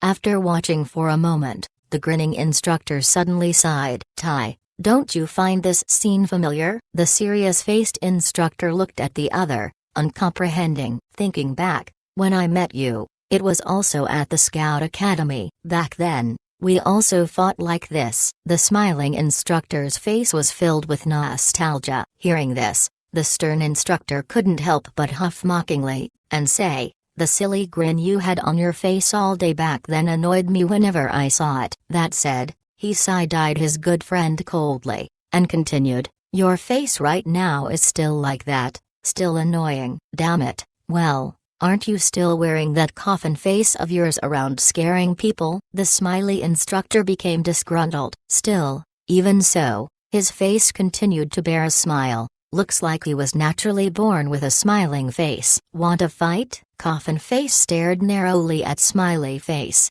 fighting spirit thick in his eyes. Smiley Face blinked in realization, and said sullenly, "FCK, almost fell for your plot. I'm not going to fight you, so troublesome." How had he forgotten that his friend was a natural battle freak? His hands would itch if he didn't get to fight at all in a day. Moreover, whenever he actually fought, if he didn't fight till both the skies and the land were dark, until both his body and energy were exhausted, he wouldn't stop. Nope, he wasn't going to inflict this self-torture on himself. Coffin Face saw that his taunts weren't going to work, and his face was full of regret. This year, it was the turn of their batch of operators to teach at the Scout Academy for 1 year. Having just left the battlefield, they were still really unused to this sort of civilian lifestyle. They naturally belonged to the battlefield.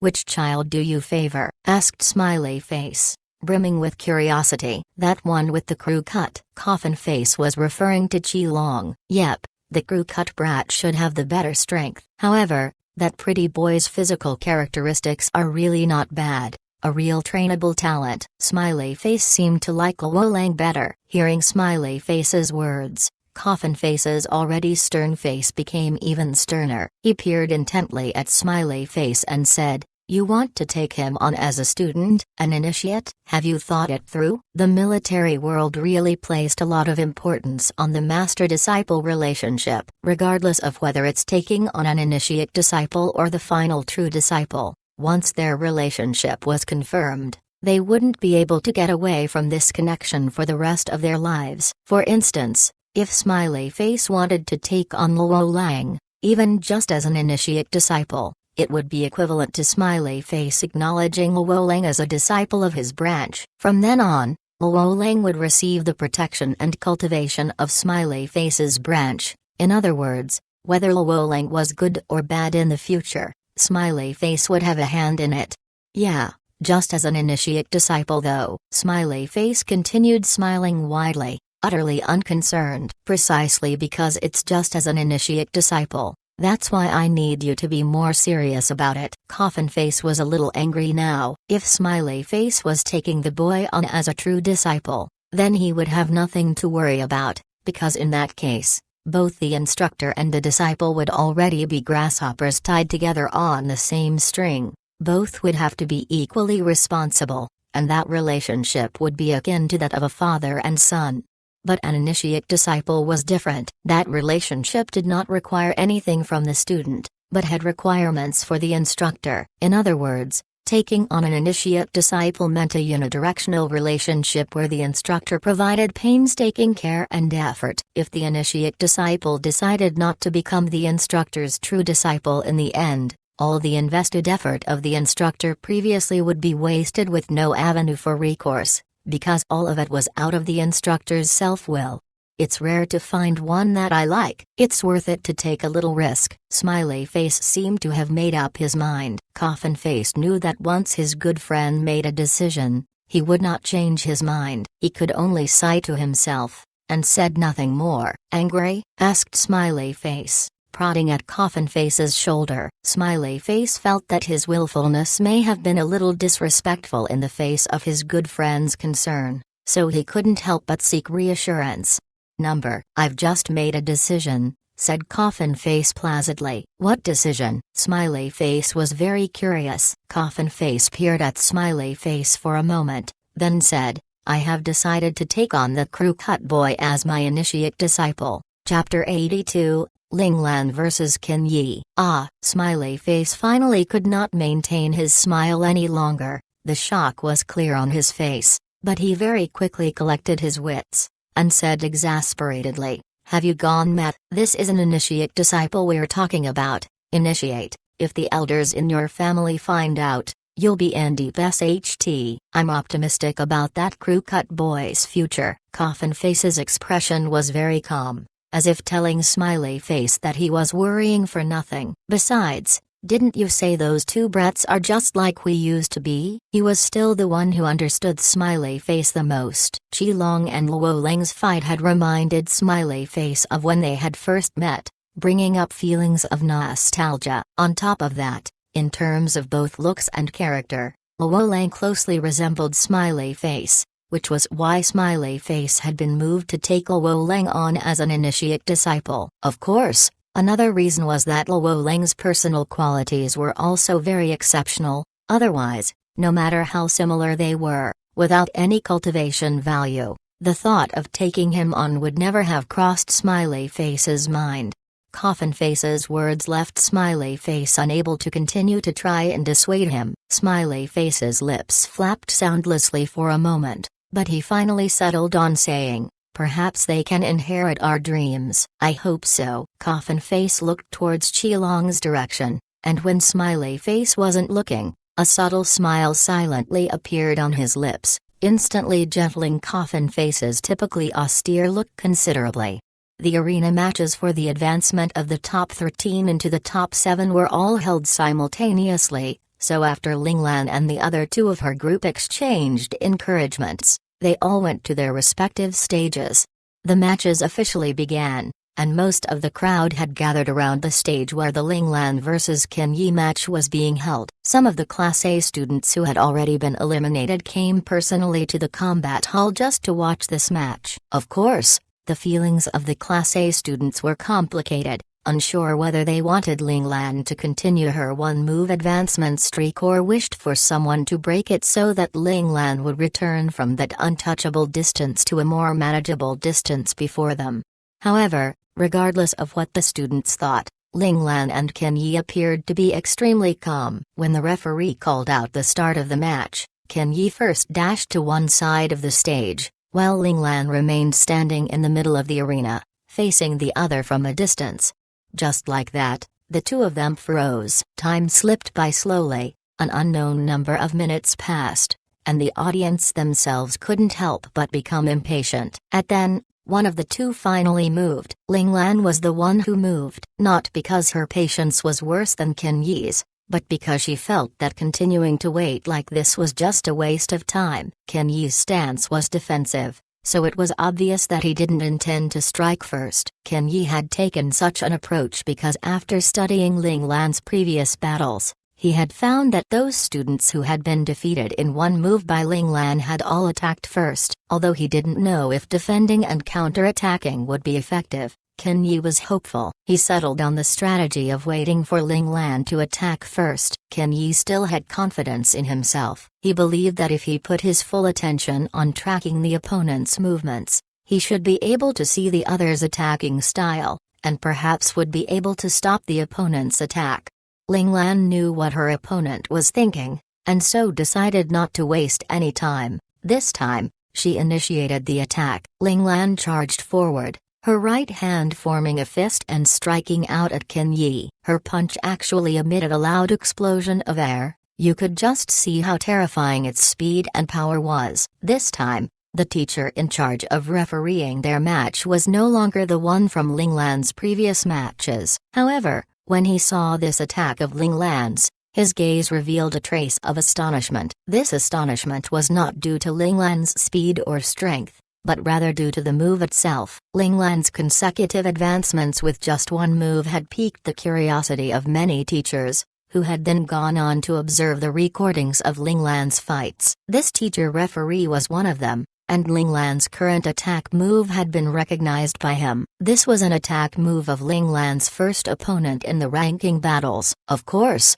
when Linglan executed it, the attack speed and strength was much faster and much fiercer, and at the same time, the opening that appeared when she swung her fist was subtly fixed by crossing her left hand over her chest in preparation for a counter. In other words, the opening was no longer an opening, but a hidden trap. This was the result of Linglan and Little Four's research. Linglan had lacked proper moves suited for arena-style fighting, which had given her no choice but to appropriate moves from the other students. Finally, she had managed to synthesize around 10 moves from her research, and this was the first time she was using any of them in battle. In contrast to the students' bewilderment, the experienced teacher had been able to tell the origins of this move with one look. This was the reason behind the astonishment in the teacher's eyes. Qin Yi saw Ling Lan charging at him, and he reacted nimbly, dodging with a quick turn of his body. Ling Lan's attack missed,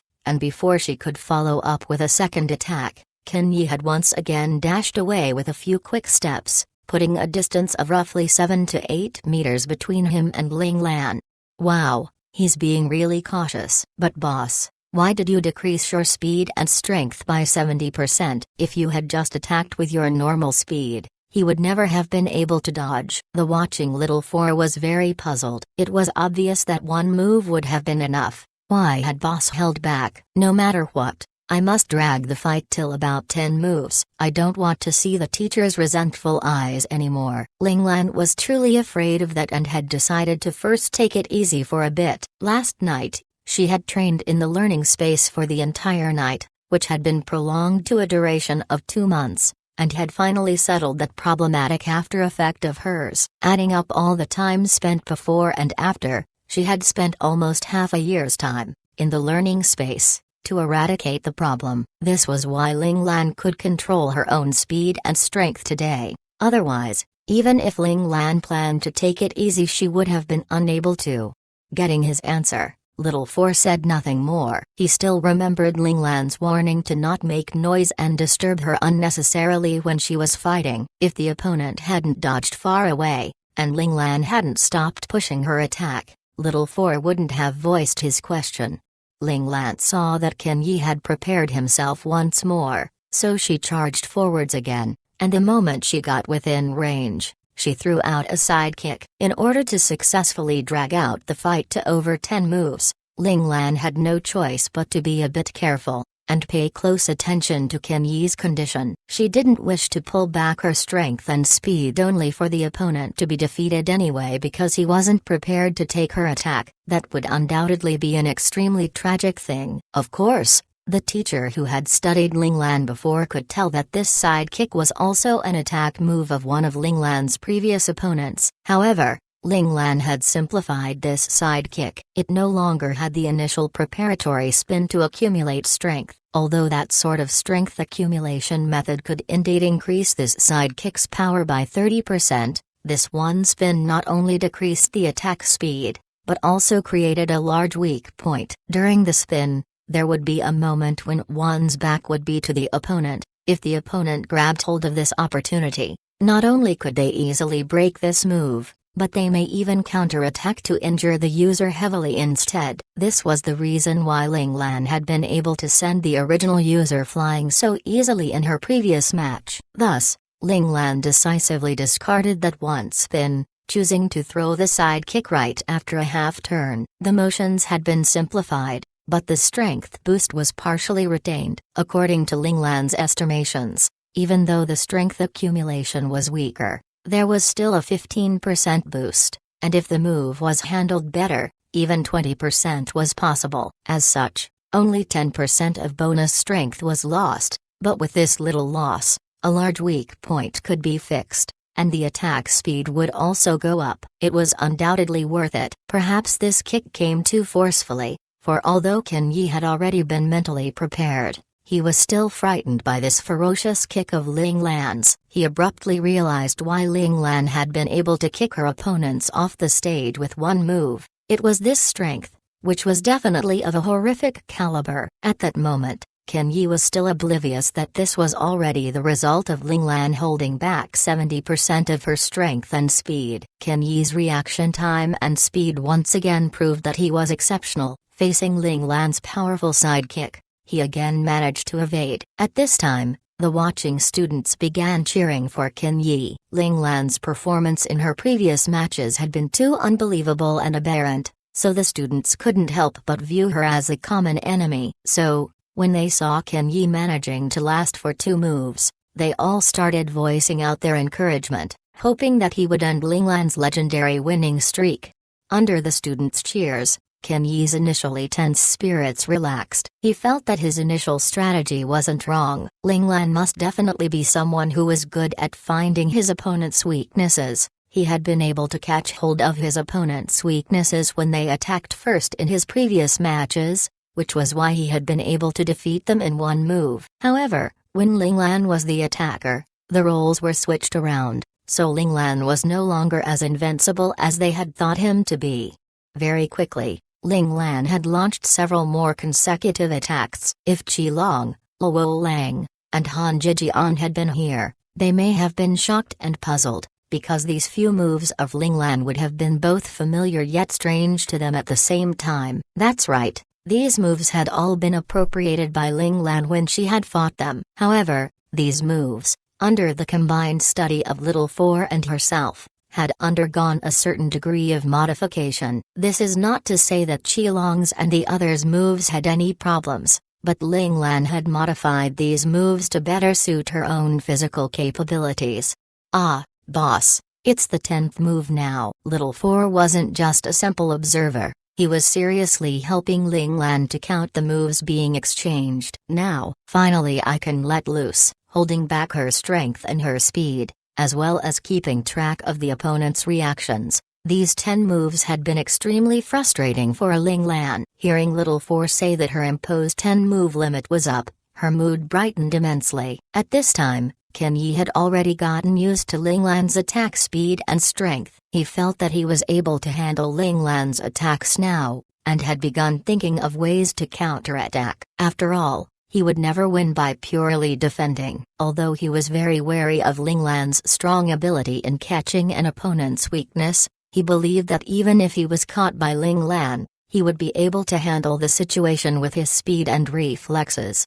So, he decided to make a tentative attack, and his choice of attack was one of the moves from his family-inherited martial arts, one that was best suited for spontaneous adaptation. "He's attacking," Little Four called out. Ken Yi's constant dodging, slippery as a nail in water, had annoyed Little Four immensely. Now, seeing the opponent finally planning to attack, he was understandably thrilled. An attack that isn't an attack, a defense that isn't a defense.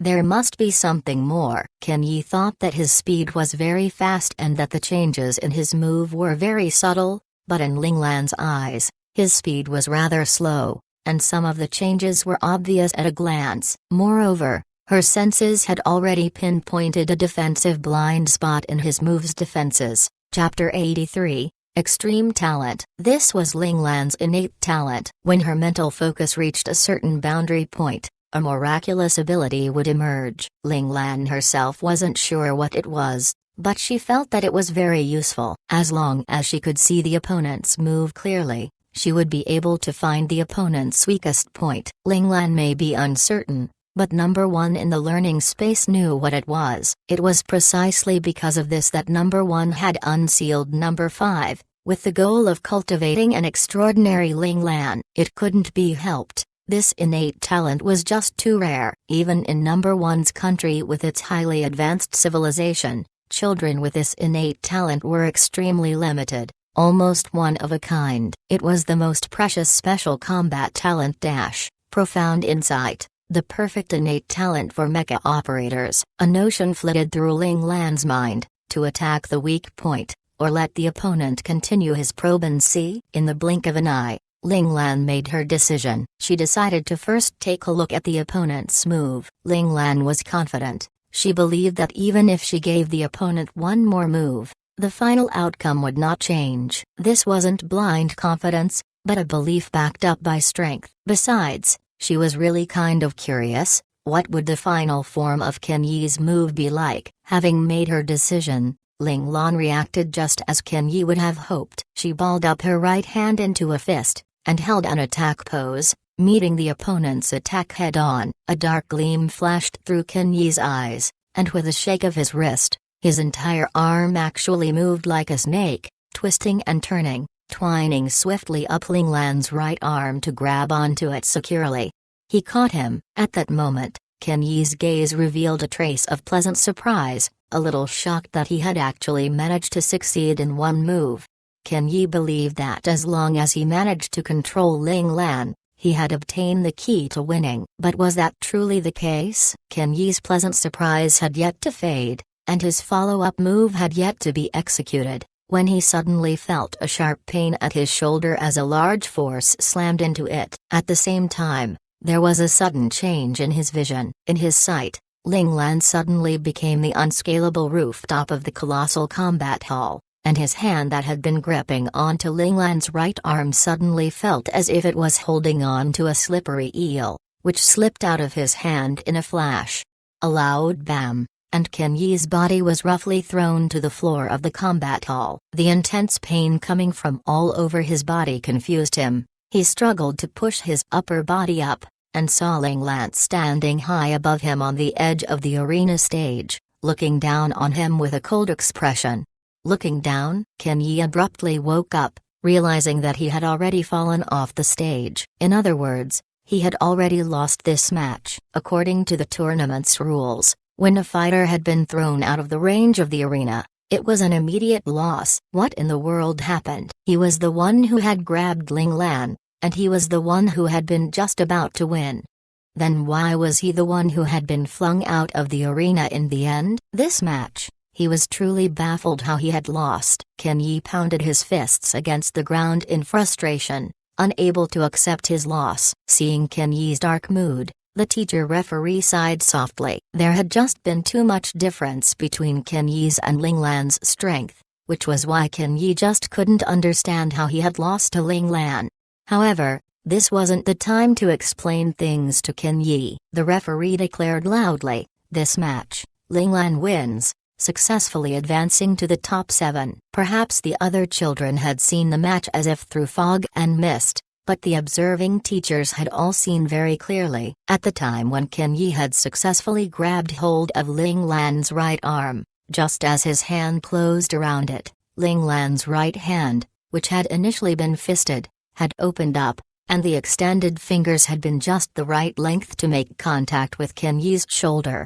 Of course, this little bit of contact should not have been enough to send Ken Yi flying, but the teachers were all experienced fighters, with the experienced eyes of the strong. They saw that, in the moment when Ling Lan's fingers touched Ken Yi, his fingers had fluttered a few times. This led the teachers to quickly come to the conclusion that Ling Lan had employed some technique, something along the lines of a secondary 1-inch punch, which had the effect of stacking strength. However, because the teachers had not fought with Ling Lan themselves, they could not tell for certain the power of this secret technique, and so were unsure how much Ling Lan's strength had been stacked by it. Still, this force must not be small, otherwise Ken Yi would not have been so easily knocked off the stage. Ling Lan's impressive performance made all the teachers' eyes light up. They were all nodding in approval, expressions filled with pleasant surprise. Some of them were even eager to pounce, wishing they could just take on Ling Lan as an initiate disciple right now. However, when they saw the other teachers around, who all had their sights set on Ling Lan on the stage, these teachers could only halt their steps, sighing internally. This matter wasn't going to be that simple. There were just too many competitors. In the academy, teachers could freely choose their initiate disciples, and there was no limit to this number. Likewise, students also had the right to choose the initiate teacher they wanted,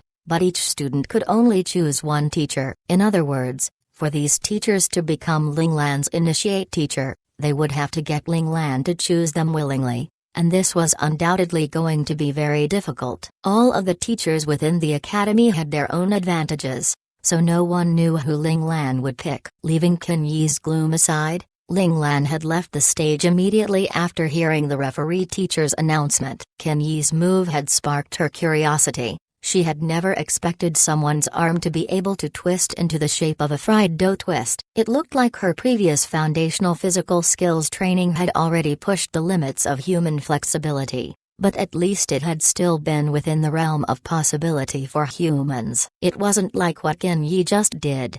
Seeing his arm twine around her arm like a snake, Ling Lan had felt an ache in her teeth, involuntarily drawing in a cold breath. God damn it, she just hated those kind of legless creepy crawly creatures. Even though she had touched, killed, and even eaten quite a few. Hate was hate. This deeply rooted mentality wasn't something that could be swept away just by killing them. Ling Lan hadn't stepped off the stage for long when a Class A2 ND place Wu Jiang also came off his stage. His opponent had been the weakest of the group, the original 14th rank of Class A. Wu Jiang's strength was clearly much stronger than the other by a significant margin, and on top of that, Wu Jiang was an extraordinarily quick attacker. Once his opponent had been drawn into his rhythm, the opponent had been unable to keep up and had missed blocking one of Wu Jiang's punches in the end. With that, he had been sent flying out of the arena and declared defeated. Though Wu Jiang had only been slightly behind Ling Lan in getting off the stage, because the rally of attacks had been unusually quick, over 40 moves had already passed in his match. Subsequently, several more students got off their respective stages one after another. Qilong was the fourth person of the first grade Class A to advance into the top 7. Seeing Qilong's animated expression, Ling Lan just knew that Qilong must have had a great time in his fight, otherwise he wouldn't be looking so satisfied. Fighting an opponent with a similar style, how was it? Ling Lan couldn't help but ask curiously. Qilong's mouth split open in a wide smile. It was beyond awesome. If I get bored in future, I'll go find that punk for a fight. His match had truly been a passionate and energetic one, exceptionally lively, allowing Qilong to fully release all the pent-up energy within his body. Hearing this, Ling Lan mentally spared a moment of grief for Zhu Zizi. Being fixated on by this battle maniac, it could be foreseen that Zhu Zizi's coming days would be filled with tragic beatings. "You don't go overboard," said Ling Lan weakly. Since they were lucky enough to be classmates, she had to try and salvage a bit of Zhu Zizi's future. "Relax, boss. I'll watch myself. I won't injure him." Qilong sent a mournful look at Ling Lan, and added, "If boss was willing to fight with me, then I wouldn't have to go look for him. Fighting with you, boss, is still more exciting." Every time he sparred with Ling Lan, although he was always the one being pummeled, he would always feel that he had gotten a bit stronger after it. So, he sincerely wished to fight Ling Lan more, but unfortunately, Ling Lan had refused to fight for a long while previously, greatly depressing him. Hearing Qilong's words, Ling Lan shuddered violently, and replied immediately, "Zhu Zizi's skills are pretty good. He's a good opponent." "Qilong, you have good taste. Better you than me, Zhu Zizi. Sacrifice yourself as tribute." Ling Lan resolutely cast aside the little remaining sympathy she had for her classmate into the far reaches of outer space. Hells, if Qilong really fixated on her instead, she would have to really spend all day and night embroiled in the world of combat. That would truly be unbearable. Ling Lan's words made Qilong nod affirmatively. He too believed that his choice wasn't bad. For him, who liked to fight, being pummeled by Ling Lan was unavoidable, and when fighting with Luo Ling and Han Zhijian, he found himself unable to truly let himself go, so fighting them was unsatisfying. Now that he had found Zhu Zizi who fought with the same blunt and wild style as he did, he could fight without worry, so his mood was extraordinarily good. Qilong had already thought it through the early on. If Boss Lan was free, then he would look for Boss Lan to fight, torment himself, but if Boss Lan wasn't free, then he would seek out Zhu Zizi to fight, torment the other, and when Zhu Zizi ran out of energy, he would go fight with Luo Ling and Han Zhijian. There was no helping it. Qilong's stamina was truly so good that it was abnormal, which was why he had no choice but to keep fighting to expend all that excess energy. "There isn't any problem with your stamina right now, right?" Ling Lan was a little worried that Qilong might have gone overboard in his glee at finding new prey. When Qilong heard this, he hurriedly shook his head. He would never make such a mistake. He gave his arms several forceful shakes, showing Ling Lan that his energy was still abundant. Although Qilong looked as if he was all brawn with little brain, he definitely wasn't a reckless person, but was more the type who seemed foolish in his great wisdom. He had a clear bottom line in his heart, knowing that play was play, but there was a limit to that. Advancing from the top 13 into the top 7 was not the end point. The following top 7 to top 4 advancement matches were directly after. If he really fooled around too much and used up most of his energy, if he then happened to lose, even if he could forgive himself, he believed that his boss Ling Lan would never let it go, and would definitely kill him personally. After half a year of interaction, Qilong knew very well what Ling Lan's creed was. Ling Lan only upheld one principle: a battle that could be won should never be lost. If victory was uncertain, then efforts should be made to win. If loss was certain, then avoid if possible. If it was unavoidable, then create all the conditions necessary to win and win it. In other words, Ling Lan was someone who hated, abhorred, loathed failing. This was a compulsion that Ling Lan had brought with her from her previous life, because back then, failure for Ling Lan would be at the cost of her life, so Ling Lan could not afford to lose. Therefore, Qilong, as Ling Lan's follower, couldn't speak of losing so easily. Qilong just couldn't drop the ball at this critical juncture, unless he no longer wanted to call Ling Lan boss. Chapter 84. The top 4 emerges. For the advancement of the top 13 to the top 7, the final match to end was Luo Lang and Yi Zeus. The two of them were equally matched, and a winner had only been determined right at the very end when they had both been utterly worn out. Yi Zhu had collapsed a second later than Luo Lang, and thus gained the victory, successfully advancing. Han Zhijian and the others felt sorry for Luo Lang. If Luo Lang hadn't had to expend so much energy yesterday, causing fatigue to remain in his body which held him back today, then perhaps the result would be different. But regardless, Luo Lang's match was officially over. However, Luo Lang's defeat didn't lower his standing in the eyes of the Class A students, because in this match,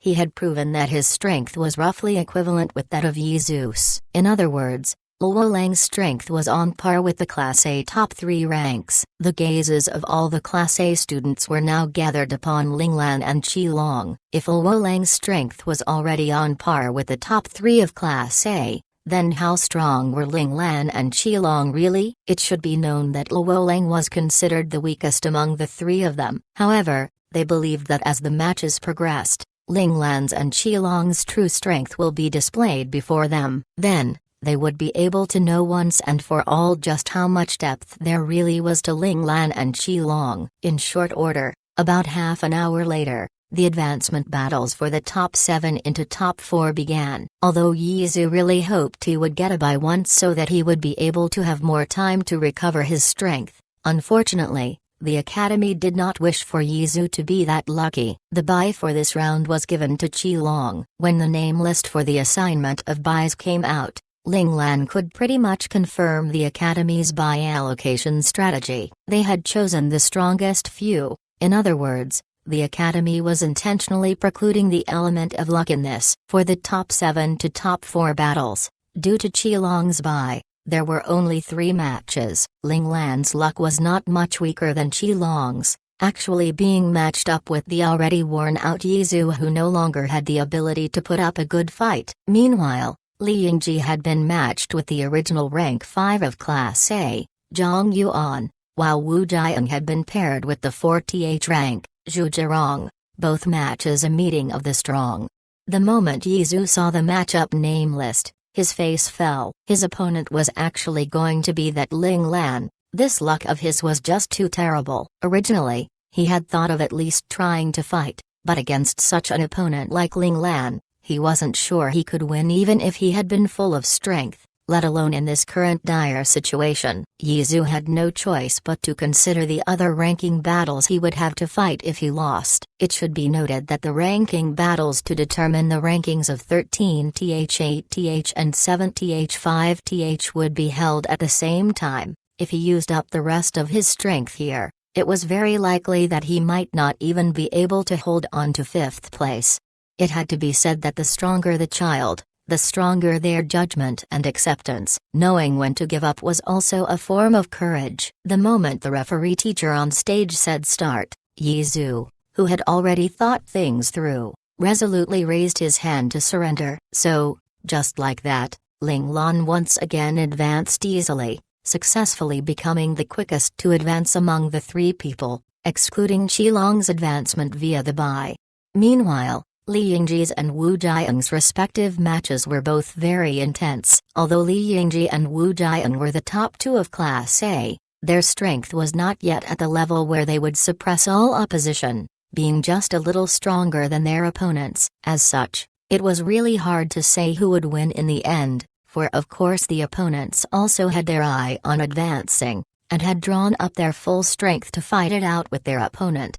However, the two of them proved to have substantial roots in the end. Li Yingji was the direct descendant of the top elite family of the Federation. All the combat arts he learned had been through the tests of time, with only the best foundational arts being kept, and as such he had a head start over other people. Meanwhile, Wu Jiang was also the descendant of a fourth-generation military family. A set of military combat arts was enough for him to dominate over most of the other kids. In the end, the two of them relied on their solid foundations to defeat their opponents and advanced successfully into the top four. The advancement of these four students was accepted full-heartedly by the Class A students, with no objections whatsoever. The morning's battles didn't end there. Following right on its heels were the 13th, 8th, and 7th, 5th place final ranking battles. This time, Yizu's luck returned, receiving the only bye slot for the 7th, 5th place ranking fights. This gave him the time to continue resting in the recovery pod,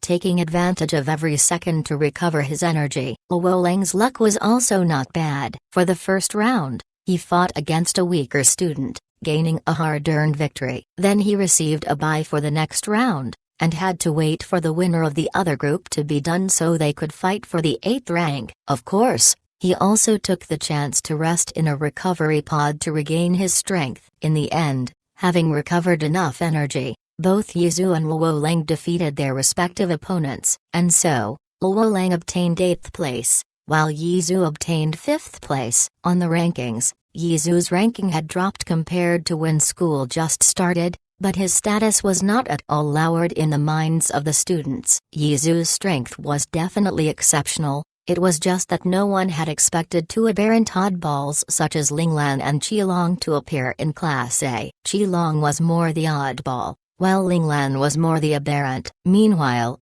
Luo Lang's rank had risen considerably, obtaining the 8th position. Everyone felt that it was well-deserved, with some students even thinking that Luo Lang's true rank should be 1 or 2 ranks higher. After all, he and Yizu had been neck and neck during their battle, so it would be reasonable for him to be the 6th rank. However, there wasn't much difference in strength among the top 10 of Class A anyway, so there was no need to be too caught up in the details of the rankings.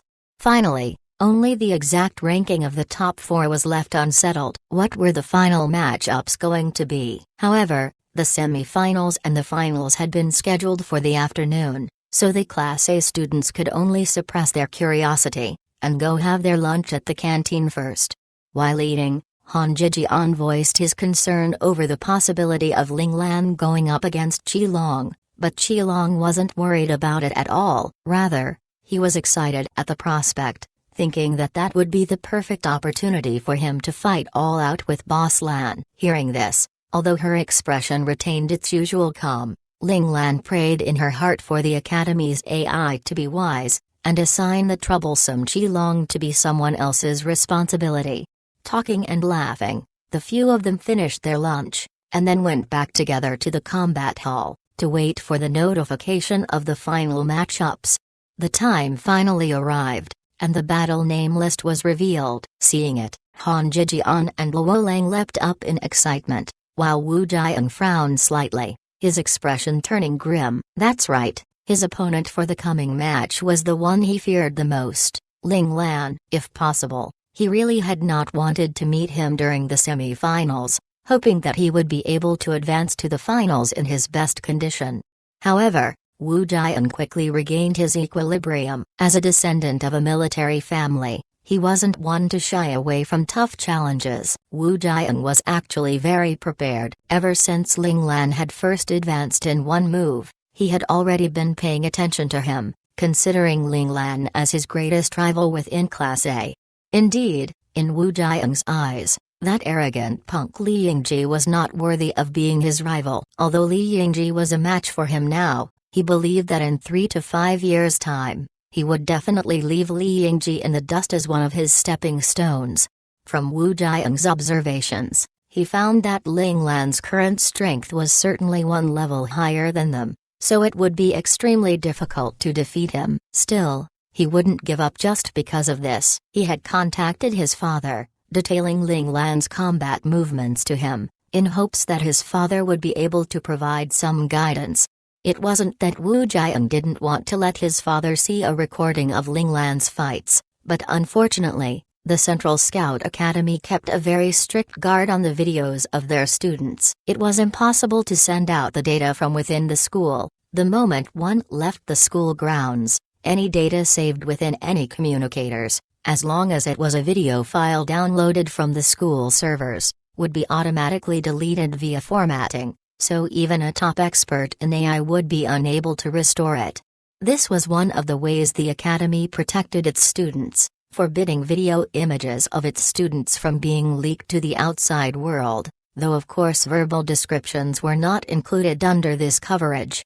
After Wu Jiang's father had heard his descriptions, he had waited a beat before telling him to just hold on and wait for an opportunity. If he could hold on till after the opponent's 10th move, then perhaps he would be able to find a way to win. The greatest reason for this was just that Ling Lan made too few moves, so there was no way to see where his weaknesses lay. Wu Jiang had naturally taken his father's words to heart, and based on the top 13 to top 7 advancement match, his father's words were proven to be accurate.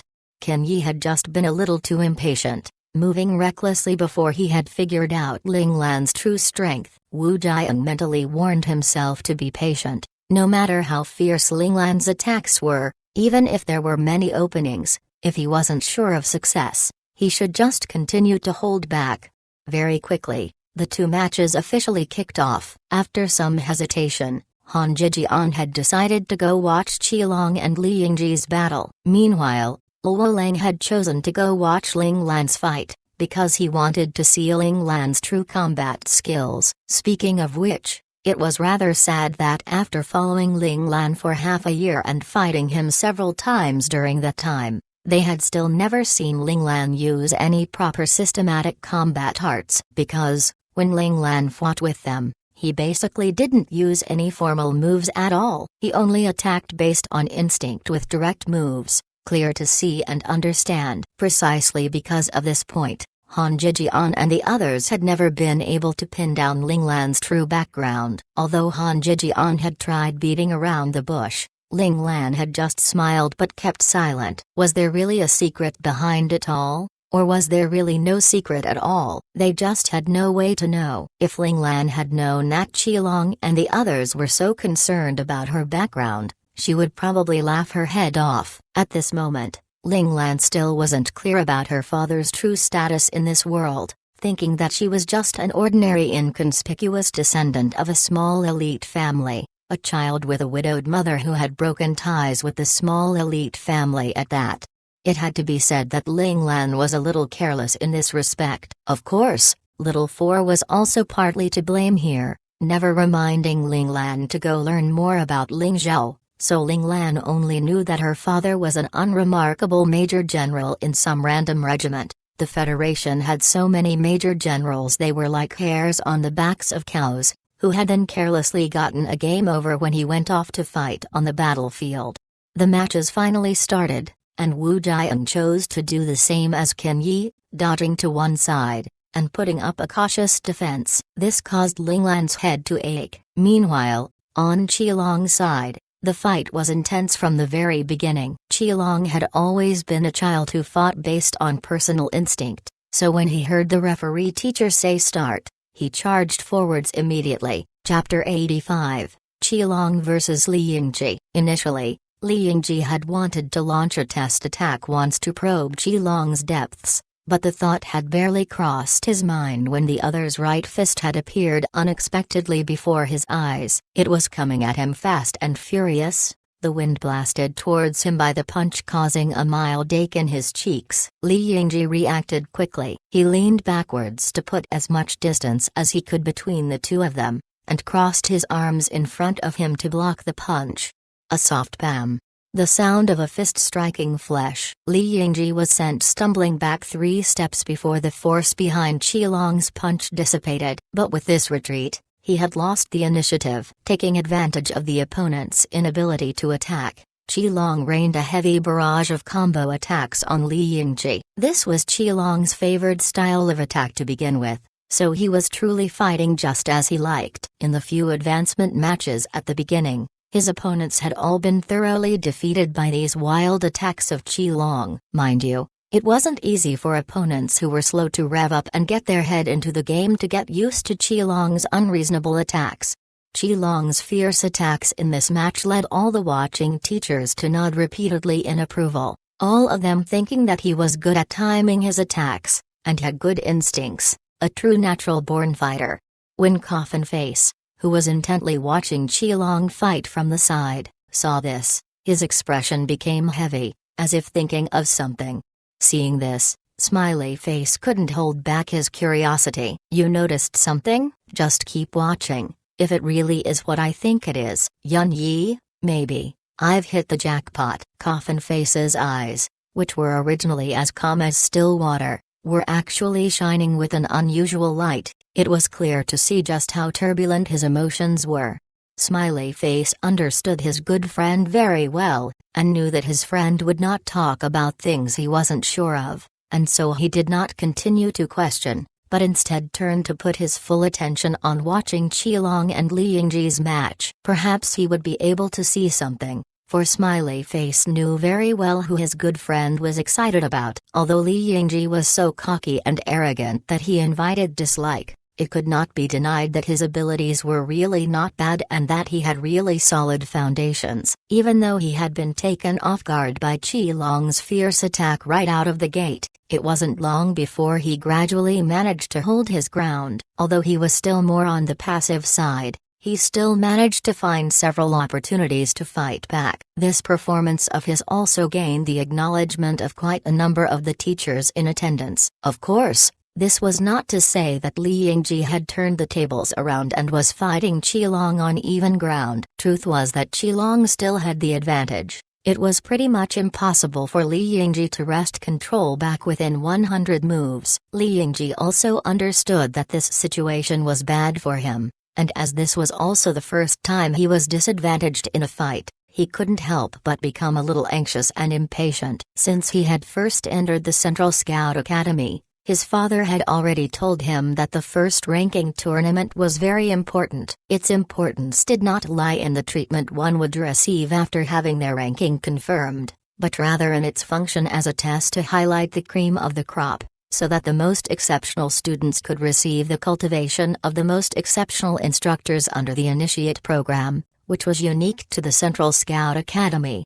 However, very few children would have the chance to experience it, for the Initiate program was extremely covert, and its education system was on a one-on-one basis. Other than the children who had been selected to participate in the program, the majority of children would never get to know of its existence.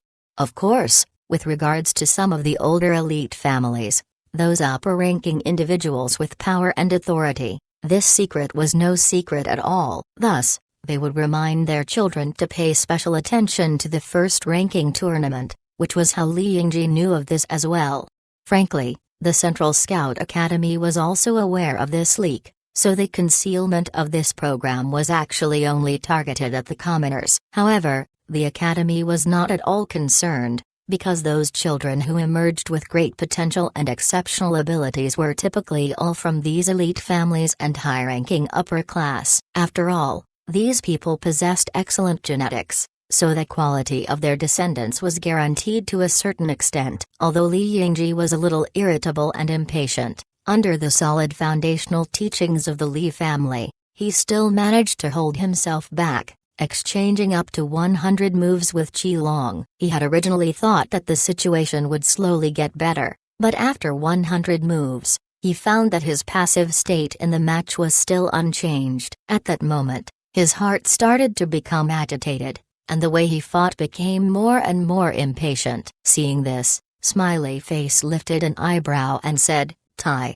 Looks like the outcome is set. Coffin Face nodded. Crew Cut Boy's opponent's patience is lacking. This is a good chance, but whether or not he can take hold of it still depends on what the Crew Cut Boy's going to do. If it really was as he thought, the boy could not lose. Li Yingji decided that he could not afford to continue dragging things out with Qilong. He needed to regain the initiative and quickly end this match and advance. Only then could he get the opportunity to train under the strongest instructor. Just by coming to that mental decision, Li Yingji's entire aura changed. His initial bit of impatience disappeared in a split second and a cold air started emanating from his entire body. The students in the audience may not have been able to sense this sort of change in aura, but the eyes of the watching teachers all turned serious. Smiley Face and Coffin Face were not excluded, especially Coffin Face, who surreptitiously prepared a Federation coin in his hand,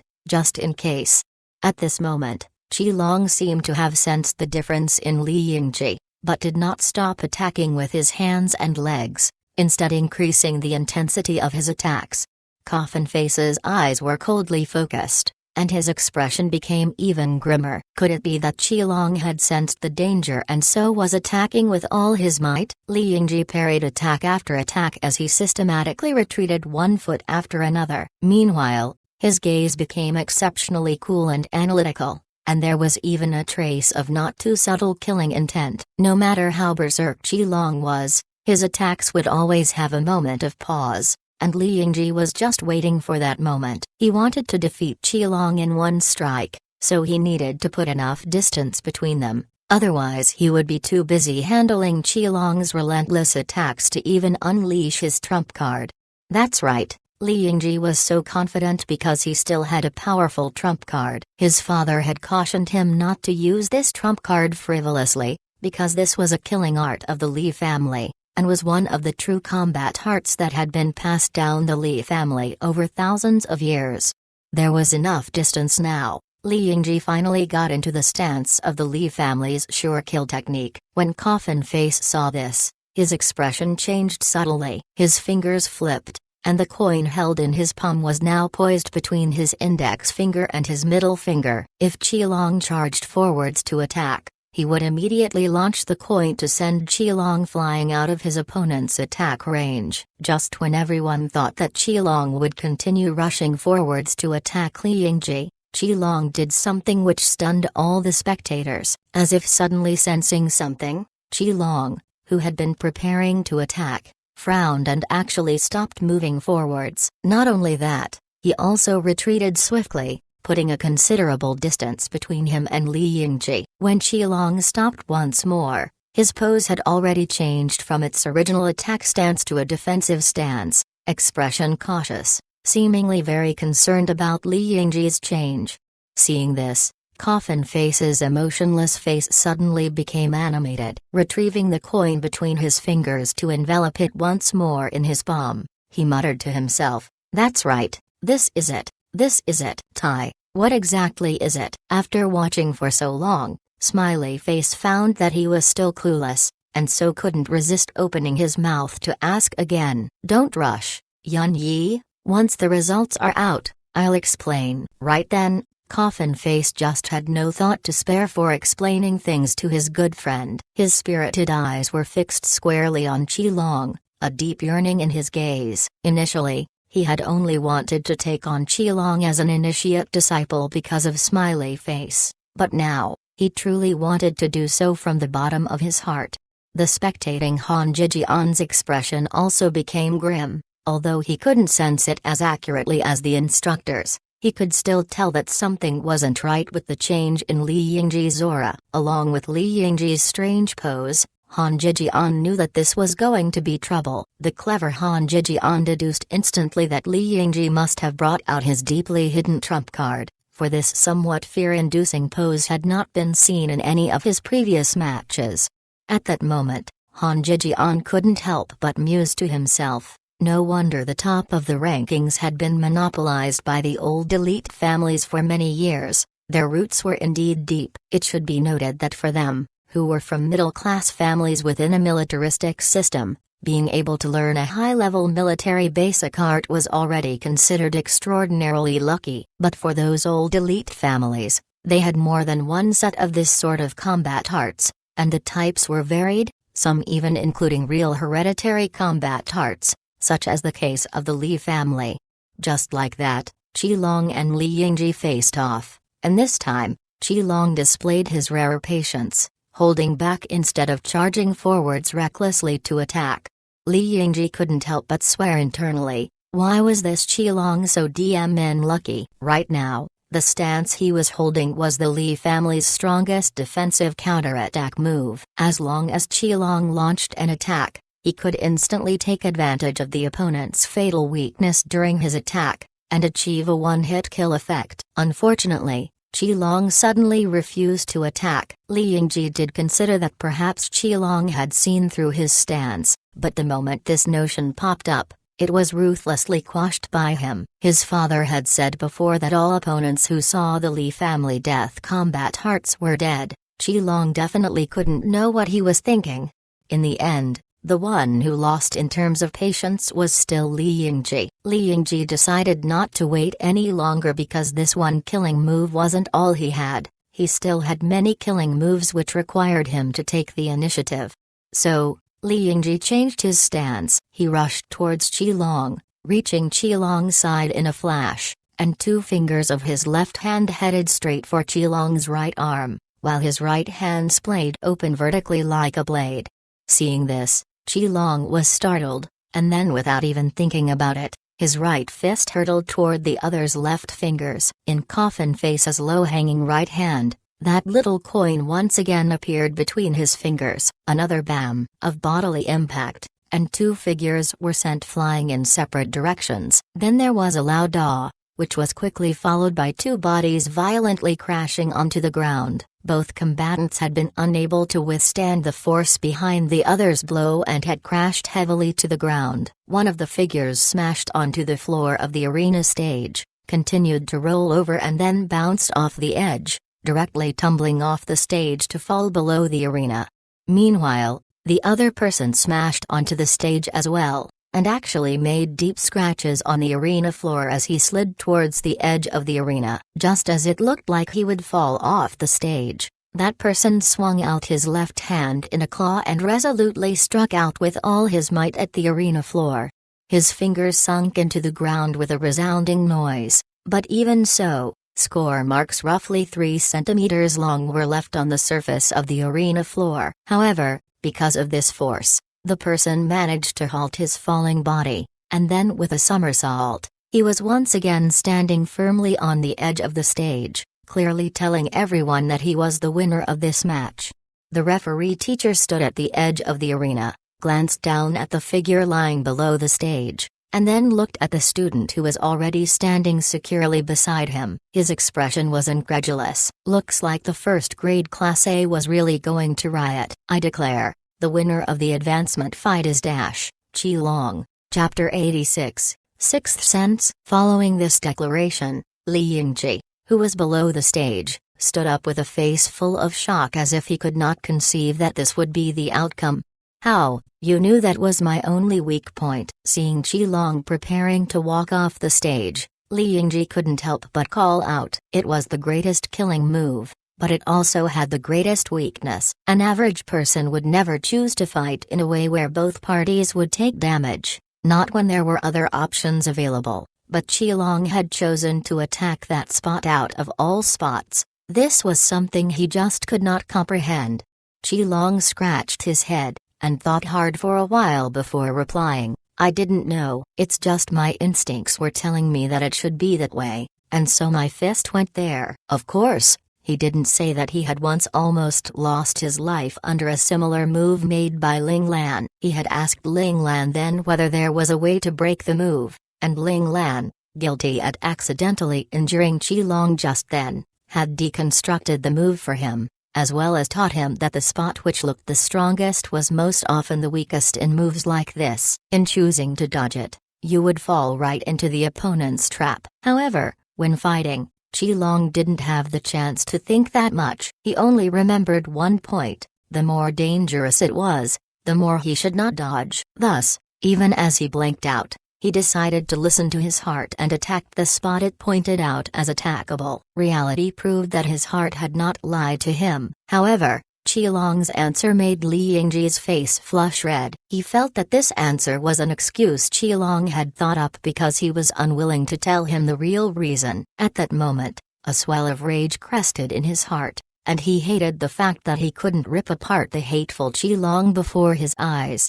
However, a trace of worry rose in his heart at the same time. He wondered if the Li family top-secret killing moves had been leaked. If that was really the case, it would be a devastating blow to the Li family. Mind you, for the Li family to be so firmly rooted in the Federation, with a lineage spanning thousands of years, a large part of it could be credited to this set of highly lethal combat arts. Li Yingji decided that once the ranking battles were over, he must immediately relay this news to his father so that he could investigate and find out who was it that had betrayed the Li family. It wasn't just Li Yingji who didn't believe Qilong's words, for even the other spectators were skeptical. Of course, as Qilong's sworn brother, Han Zhijian knew that Qilong was really speaking the truth, because he knew very well just how powerful Qilong's animal instinct was.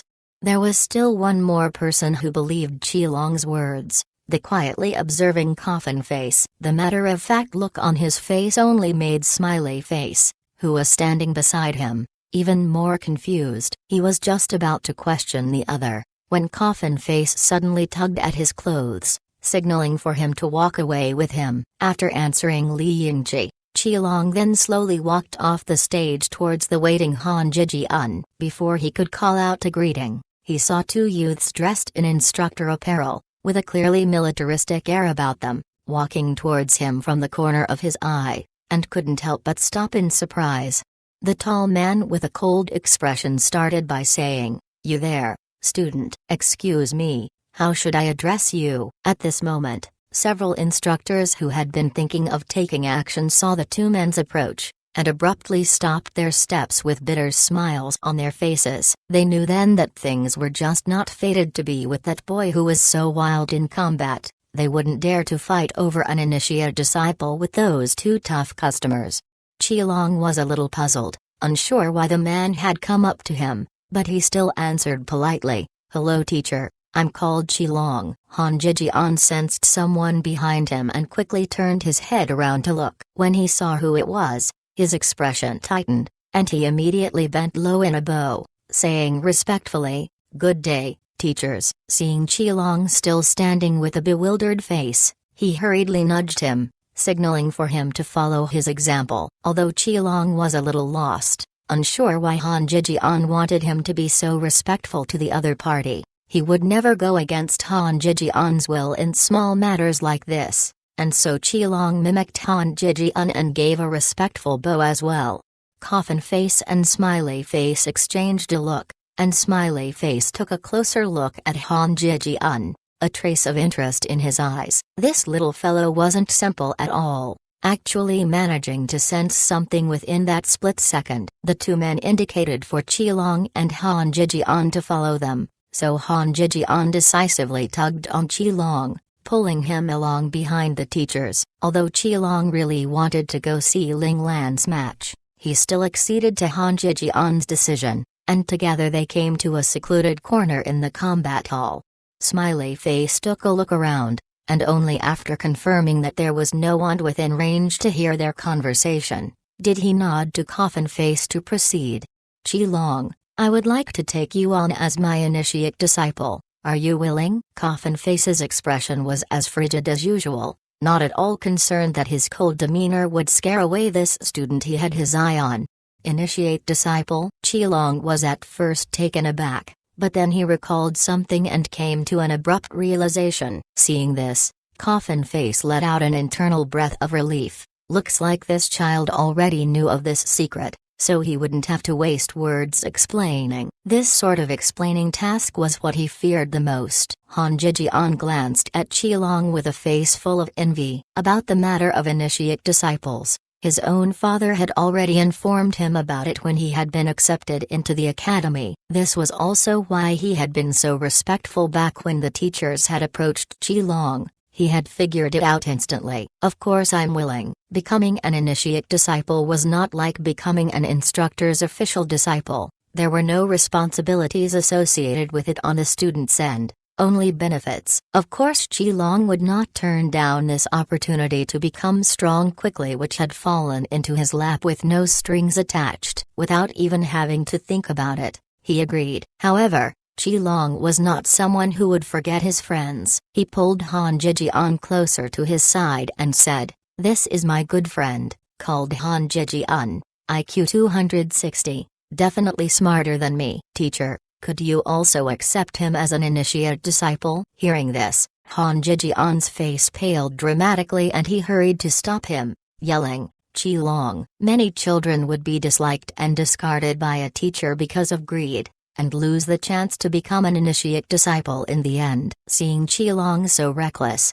Han Zhejian was so anxious that his forehead was beaded with sweat. In his heart, he was blaming Qilong. Why did he have to be so willful? Didn't he know this was his chance to become strong quickly? Seeing Han Zhejian so anxious for Qilong, while Qilong remained determined to obtain this privilege for his good friend, Smiley Face's smile deepened, and even the lines on Coffin Face's face gentled noticeably. The two of them shared a glance, and then Smiley Face looked once more at Han Zhejian to say, "Han Zhejian, if you're not against it, then be my initiate disciple." In awed surprise, Han Zhejian raised his head to say, "Can I?" Smiley Face was all smiles as he nodded, and Han Zhejian said emotionally, "Thank you teacher, I'm willing, I'm willing." Seeing this result, Qilong grinned widely in satisfaction, but Coffin Face frowned slightly as he said, "Didn't you have your eye on the other boy?" Taking on one more disciple meant that he would have to expend double the effort. Coffin Face didn't wish for Smiley Face to become too tired. Smiley Face remained smiling as he said, "Taking on one more is no big deal. We'll have plenty of time this coming year ahead." That said, he removed two flat and rectangular copper plates from his pocket, both of which had an orchid blossom carved on it, and handed them to Han Zhejian, saying, "One's for you, while the other is for the other initiate disciple I've got my eye on. He should also be one of your companions.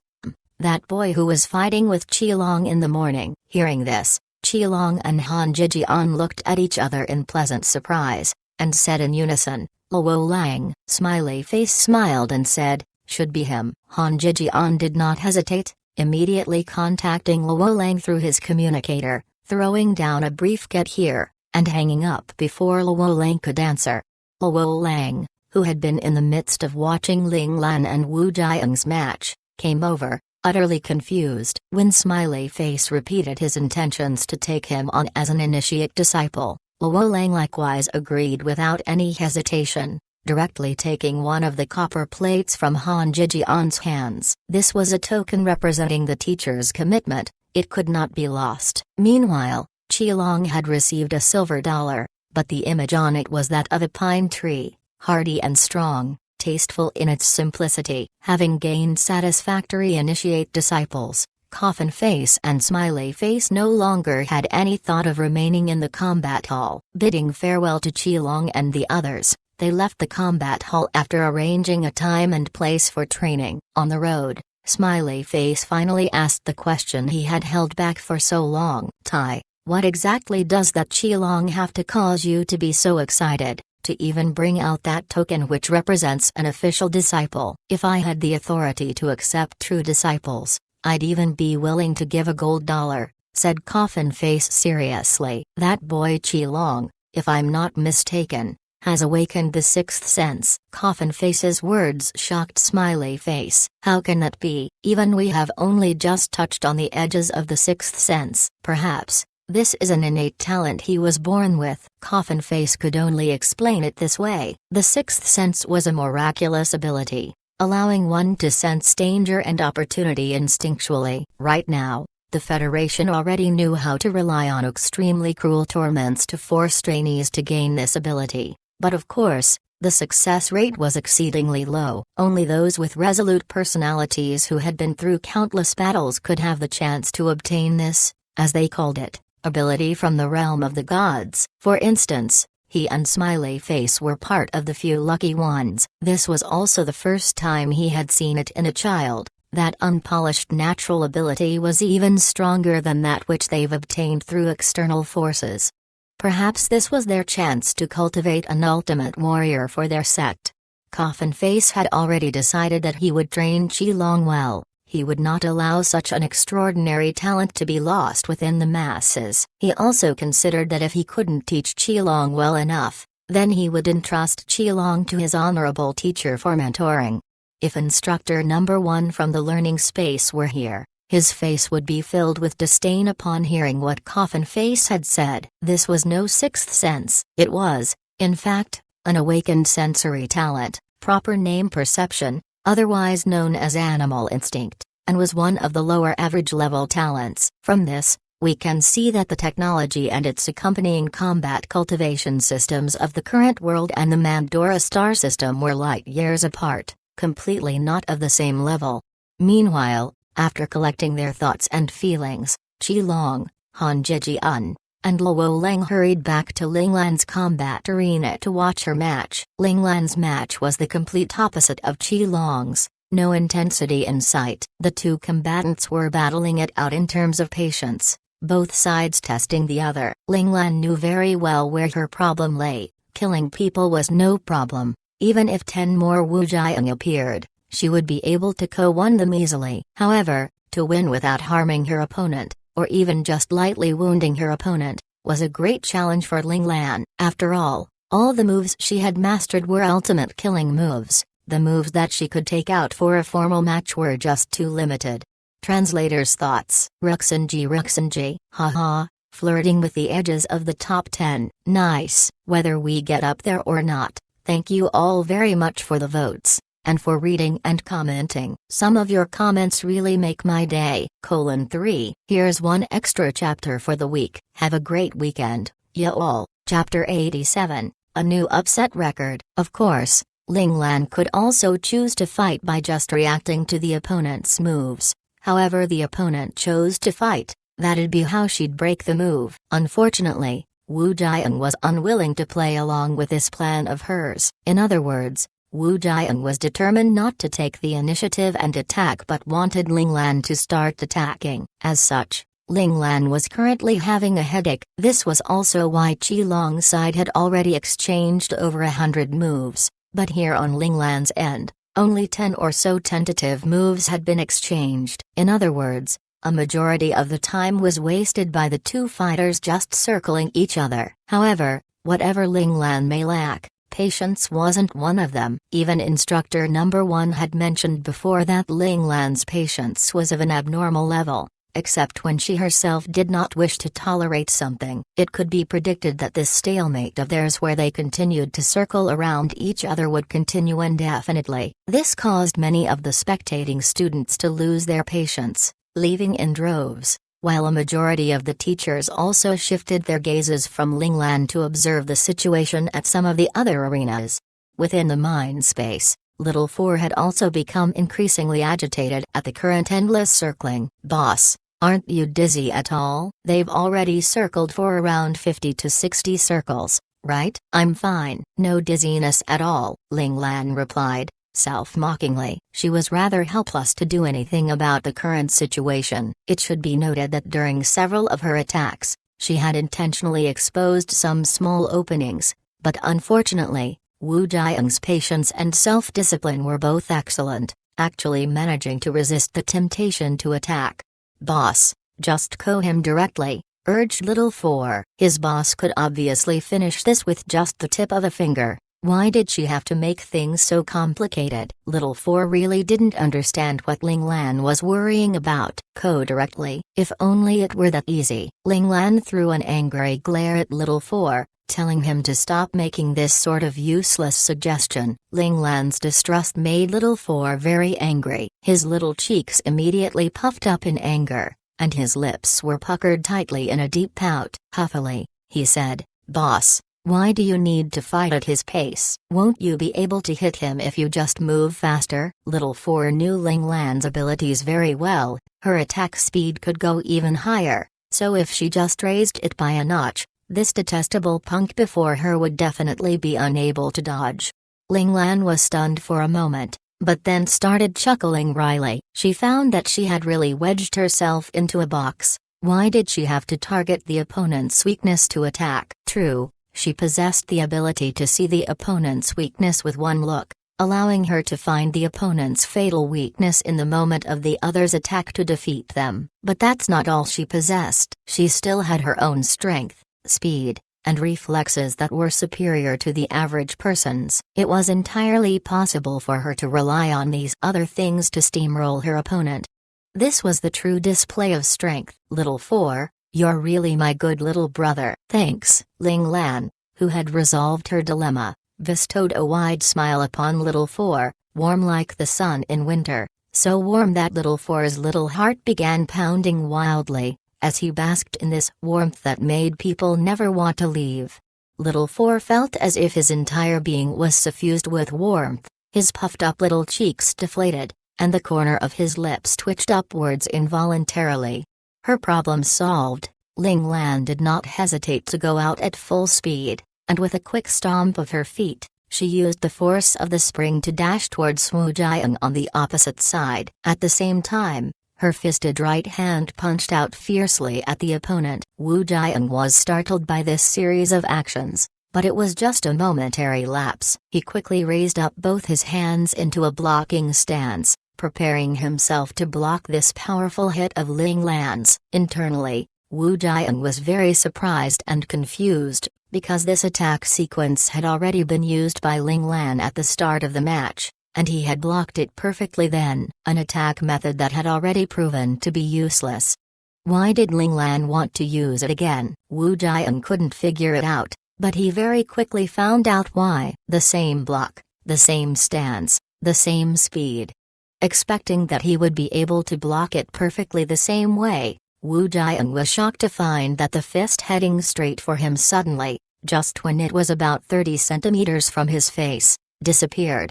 Yes, the fist that had clearly been right in front of his eyes a moment ago, vanished from sight just like that. Absurdity. What in the world happened? Even as his mind struggled to comprehend what had happened, Wu Jiang knew that he was in trouble. The thought had barely surfaced in his mind when he felt his left shoulder being struck by a heavy force. This force sent his body flying backwards uncontrollably, where he then started falling rapidly towards the ground. Not good, I'm hit. The intense pain radiating from his left shoulder made Wu Jiang suck in a cold breath. However, he did not give up. Holding back the pain, he forced himself to twist in midair, discharging the force with a somersault to land firmly on the floor. He pressed his right hand to his left shoulder, swiftly checking on his injury. Okay, it's just a muscle injury. Wu Jiang was relieved. The force behind Ling Lan's blow hadn't been too strong, just inflicting a light surface wound,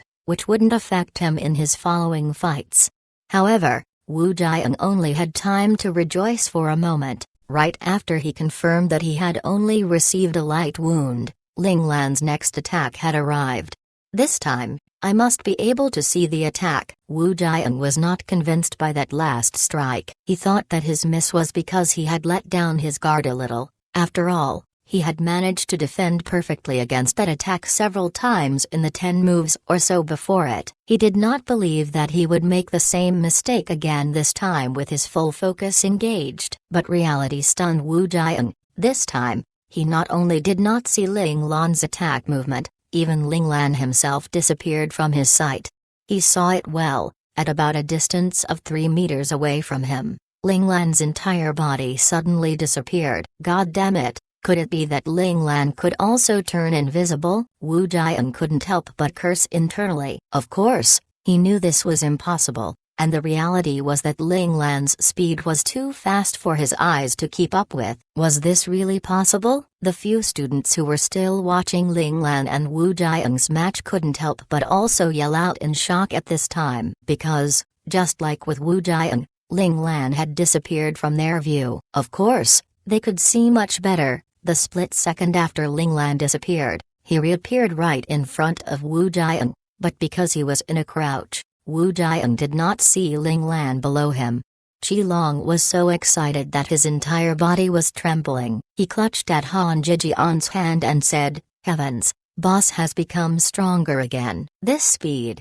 It's just too goddamn cool." Hearing this, Luo Lang could only nod vigorously beside him. Both his eyes were trained on the match, unwilling to be distracted, afraid that he would miss an even more spectacular motion. Become stronger again? Han Jijian was the only one who was doubtful. Ling Lan's performance didn't seem like he had suddenly become stronger, but was more like his strength had been unsealed. With a pow, Wu Jian once again flew through the air with a muffled grunt. Ling Lan. Everyone couldn't help but shout, for the crouching Ling Lan had directly thrown an upper kick to send the unprepared Wu Jian straight up into the sky.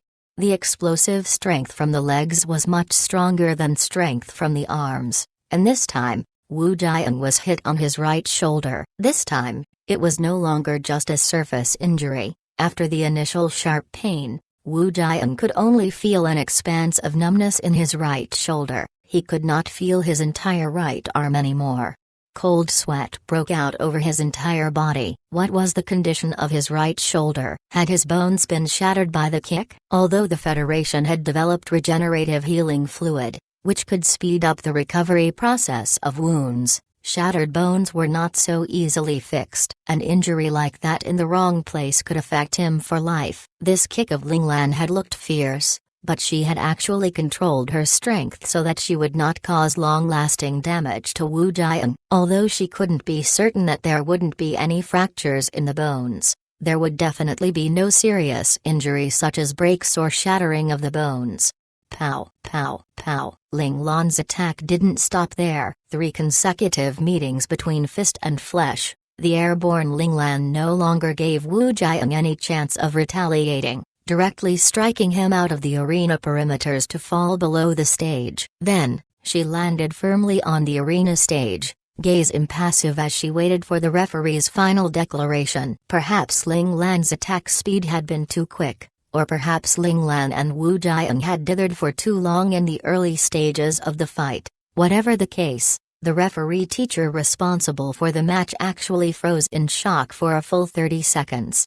The scene was still and silent. No one dared to say a word in the face of Ling Lan's ferocity. His performance before and after were just too different that everyone was in disbelief. Just before, the two combatants were still circling each other endlessly, and now, within the blink of an eye, the outcome was determined. That second rank was so easily co-ed. Was Ling Lan just playing around all this while? Everyone was speechless, unsure how they were supposed to face Ling Lan after this. They bemoaned in their hearts, why did such an aberrant existence like Ling Lan have to appear in their grade this year? He was so strong that they could not even imagine defeating him anymore. The teacher suddenly woke up and hurried to declare, this match, Ling Lan advances. Congratulations to Ling Lan for entering the finals. The referee teacher's declaration caused Qilong and the other two to cheer, and then, scattered applause could be heard until the entire arena was filled with the sound of applause. Even some of the upper grade seniors watching the match were also clapping. Ling Lan was just too strong. After a brief bout of despondency,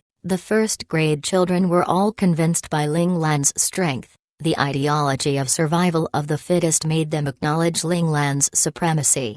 The applause from the upper grade seniors wasn't out of acknowledgement for Ling Lan, but more in admiration of Ling Lan's success in achieving an upset. The probability for a lower-ranking student to win all this way and advance into the finals was actually very, very low, and though it wasn't unheard of in the history of the Scout Academy, such occurrences were fewer than few. But this year, people were shocked because 2 people managed to achieve upsets at the same time to advance into the finals. Undoubtedly, both Ling Lan and Qilong had established a new record, a new history. At the Central Scout Academy, in the dean's office, 2 people were currently observing the match. Old Zhu, what do you think? Smiling, the dean pointed at the cool-faced Ling Lan left standing on the stage. Not bad. Ling Zhao truly has a worthy successor now. The man called Old Zhu was dressed in a trim military uniform, and the stars on his shoulders and the insignia on his chest told the world that he was a lieutenant general. Lieutenant General Zhu asked pressingly, Have you arranged an initiate teacher for the child? If you don't have a suitable candidate, I can arrange something. Chapter 88, Ling Zhao's Legacy. With a half-smile, the dean looked at Lieutenant General Zhu. The teasing glint in his good friend's eyes caused Lieutenant General Zhu's face to burn slightly, and he said embarrassedly, "Aren't I just concerned about Ling Zhao's child? So much that I've forgotten this is your territory.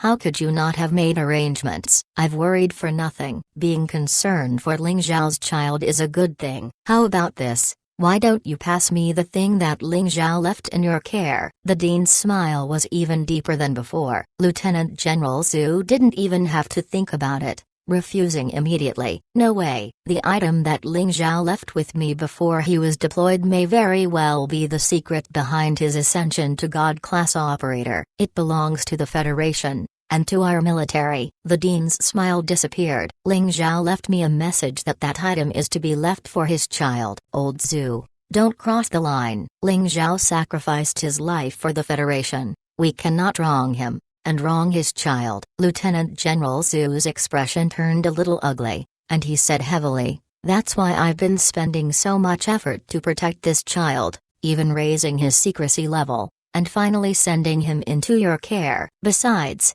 not giving him Ling Zhao's relic is also for his own safety. The legacy of a God-class operator is something everyone would go crazy over. That child would not be able to protect it." "Zhu Tingzhou, you goddamn bastard!" The dean slammed his hands on the desk and stood up, no longer able to maintain his composure. "Yi Yifan, calm down." Lieutenant General Zhu glared back just as fiercely. Over this matter, every time they met, they would leave on bad terms. "Calm down? I am already calm enough, tolerating you for 6 years. Right now is the time when this child needs guidance for initiation, and which instructor could be better than a God-class operator?" "That is Ling Zhao's legacy," said the dean seriously. "This is the right of Ling Zhao's son. He has the right to inherit everything of his father's. I did not say that I wouldn't let the child inherit. Once we have deciphered it, we will reproduce a copy for him. He will still be able to obtain everything of Ling Zhao's." Lieutenant General Zhu was very angry at his old friend's misunderstanding. He wasn't planning to rob Ling Lan of his rights, but only wished that Ling Zhao's legacy could be circulated around the military, perhaps even becoming standardized. It could be imagined how impactful that would be. The Federation's combat power would certainly get a swift boost, perhaps even becoming a terrifying force powerful enough to be a deterrent for the bordering enemy nations. It should be known that Ling Zhao had been the youngest God-class operator of the Federation who had advanced the fastest. The dean said mockingly, "It's been 6 years. Has your military department cracked any bit of it?" Lieutenant General Zhu was silent. After 10 seconds, he replied solemnly, "I believe that, after another few years, we will definitely be able to decode it and obtain Ling Zhao's legacy." "Stop lying to yourself. You all have no idea what to do with that thing." Although the dean was just the dean of the Central Scout Academy, that didn't mean he was ignorant of all the news and secrets of the internal military. Having the truth thrown into his face by his old friend, Lieutenant General Zhu's expression was a little awkward. The dean pretended not to notice Lieutenant General Zhu's awkwardness and continued to say, "This proves that some activation condition must have been set on that thing by Ling Zhao. Perhaps only his successor can activate it." Lieutenant General smiled bitterly at these words. In truth, he also knew that it was highly probable that that was the case, but he just couldn't let it go and wanted to try for a little longer. "I'm also doing this for the future of the Federation. If we could just decrypt that thing, even if it doesn't result in another God-class operator for the Federation, it could still help the Federation cultivate a countless number of high-level operators. If our luck is a bit better, even Imperial operators are possible." The dean's tone gentled. "That's why I have given you 6 years. If you all had cracked it, I would make a copy for Ling Lan, and consider Ling Zhao's will done. However, you all still have not cracked it, and Ling Zhao's child has now officially entered this academy. At the start of the next 6 months, he will have the right to enter the virtual world and accept initiate instruction. I have to pass on Ling Zhao's relic to that child so that he is not held back. Lieutenant General Zhu was still non-committal. Passing it on to that child. How far can he go? None of the children of a God-class operator have been able to break past their limits to become a high-level operator. Even if we use agents to heavily cultivate them, advancement to ace operator level has already been considered a grand feat. But if the item remains with the military, once it's decrypted, there will be countless aces, even Imperials. Old Yi, no matter how you look at it, it's more beneficial in my hands. Just give me a little more time. All right? With effort, the Dean held back the rage within his chest, and said, "This is all based on the assumption that you all will be able to crack it. What if you all cannot crack it within your lifetimes? Or perhaps Ling Zhao has set it so that if it's not his successor, it's impossible to obtain his legacy? Forcefully trying to crack it might trigger it to self-erase via formatting. That way, we won't be able to get anything at all. Not just that. We would also have caused Ling Zhao's child to lose out on obtaining his legacy. We cannot be that selfish." Lieutenant General Zhu was a very tenacious person. Once he had decided on something, he typically would not change his mind easily. Even if everything the Dean said was true, he still didn't want to accept the Dean's words. The Dean felt rather helpless. He also understood his good friend's personality, more susceptible to persuasion than coercion. So he thought of a compromise. He said, "Old Zhu, let's try a different method. Since your military department hasn't been able to crack it so far, then let's put it in the virtual world of the Central Scout Academy. We can allow all the children free access to it, and let the children challenge it. Perhaps then, we might be able to obtain some unexpected rewards. You should know, the way children think is very imaginative and unrestrained. Completely beyond what we adults can do. Also, hiding this thing among all the other open missions, I believe no one would imagine that this would be Ling Zhao's legacy. Even if Ling Zhao's child really obtains the legacy, there shouldn't be any danger. Hiding in plain sight, was it?" Lieutenant General Zhu considered the plan, weighing the potential costs and benefits. Seeing that Lieutenant General Zhu was a little persuaded, the Dean decided to add more fuel to the fire. He patted Lieutenant General Zhu's shoulder and said, "Old Zhu, don't forget, these children are truly the future of the Federation. No matter who obtains Ling Zhao's legacy, our Federation will have everything to gain and nothing to lose." Lieutenant General Zhu was finally convinced, but he put forward a request. "That item has to remain under our monitoring. This way, no matter who obtained the legacy, they would be able to receive the inheritor's information immediately, so that they would be able to seek him out to get him to divulge the contents of the legacy, giving the Federation the means to become stronger." The Dean thought for a moment, and then agreed, but suggested that before anyone managed to crack it, the monitoring staff may not have private contact with the world outside the Academy. In other words, before there was any change, they would have to stay put within the Academy as instructors and wash their hands of any messy and improper conduct. Lieutenant General Zhu agreed to that in turn. After all, when their monitoring staff entered the Central Scout Academy, it was only reasonable to play by their host's rules. The two of them agreed on a time to transfer Ling Zhao's legacy, and then Lieutenant General Zhu bid farewell and left. Seeing Lieutenant General Zhu get onto a mecha and leave, the Dean exhaled a shallow breath, and said softly, "Ling Zhao, my boy, this is all I can do. Whether or not he can obtain your legacy will be all up to your son now." Ling Lan, who had just ended her match, could not know that in the Dean's office just a few kilometers away, for the sake of her rights, two old men had gone through a spirited debate. Some parts of it were even laden with the stench of gunpowder. But the Dean had managed to win her the chance to obtain the legacy in the end.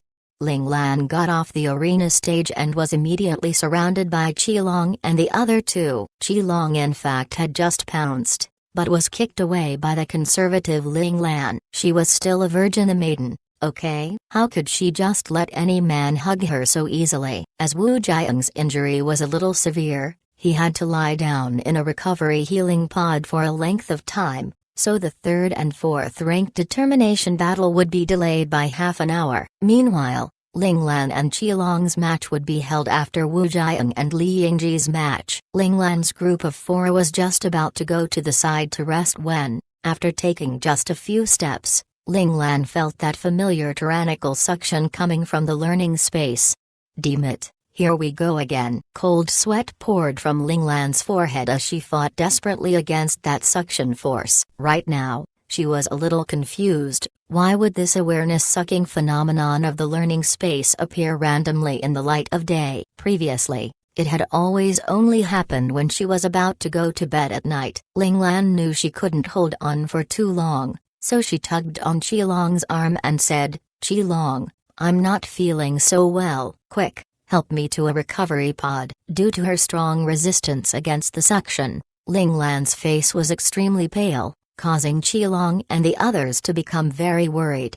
Han Jijian indicated for Qilong to hurry up and help Ling Lan to the recovery pods, and asked concernedly, "Boss Lan, has the acceleration you did earlier caused damage to your body?" Ling Lan was just cracking her head trying to think of an excuse for her strange condition when Han Jijian unexpectedly delivered up this perfect excuse to her. She nodded and said, "Yes. That acceleration movement draws on the body's energy, which is why I don't use it normally. But as long as the draw isn't too much, there isn't really a problem. I just need to lie down in a recovery pod for a while to recover." Ling Lan's reply reassured Qilong and the others. Qilong abruptly thought of something most important, and quickly opened his mouth to ask, "Then, for the match with me later, can you make it in time, boss?" Ling Lan smiled dryly. She herself had no clue how long those few instructors within the learning space would hold her for this time. It might just be for a few minutes, but it could also be for a day, or even for several days and nights. Unable to say for certain, Ling Lan could only say ambiguously, "This depends on how much energy I have used up this time. If it's just a bit, then I'll be fine after a few minutes, but if it's more, I may not be able to make it to the final match." Ling Lan's words made Qilong deflate instantly. He had really been looking forward to fighting a great match with Boss Ling Lan. Seeing this, Ling Lan said sternly, "Qilong, regardless of what happens, you must persevere. You must not make our grade 1 Class A lose face." Hearing this, Qilong was taken aback, unsure what Ling Lan was talking about. Han Jijian understood however, and seeing Qilong's perplexed face, he hurried to explain, "Boss Lan means that if, in the end, you are the one to represent grade 1 Class A to challenge the upper grades, you must not disgrace our Class A." Qilong understood then, and he nodded solemnly to show that he understood. "Don't worry, I'm like a Rochi that can't be killed." Although Qilong wasn't sure what the Rochi Ling Lan had mentioned before meant, he really liked how it was described as impossible to beat to death, thinking that the description fit him very well. Ling Lan couldn't help but laugh, though of course she kept her reason for laughing to herself. However, she hadn't laughed for long before her face paled even more. The force trying to suck Ling Lan's awareness into the learning space was gradually increasing in intensity, and Ling Lan almost didn't manage to resist it, almost fainting right then. Seeing Ling Lan's face becoming even paler, Qilong and the others no longer dared to talk to Ling Lan and affect him even more. Soon, they had rushed to the recovery pods which had been supplied by the combat hall for the students. Luo Leng hurriedly opened one of the recovery pods, and Qilong and Han Jijian supported Ling Lan to lie down in it. Ling Lan only had enough time to say a breathy thanks, and then she could no longer resist the yet stronger pull and fainted on the spot.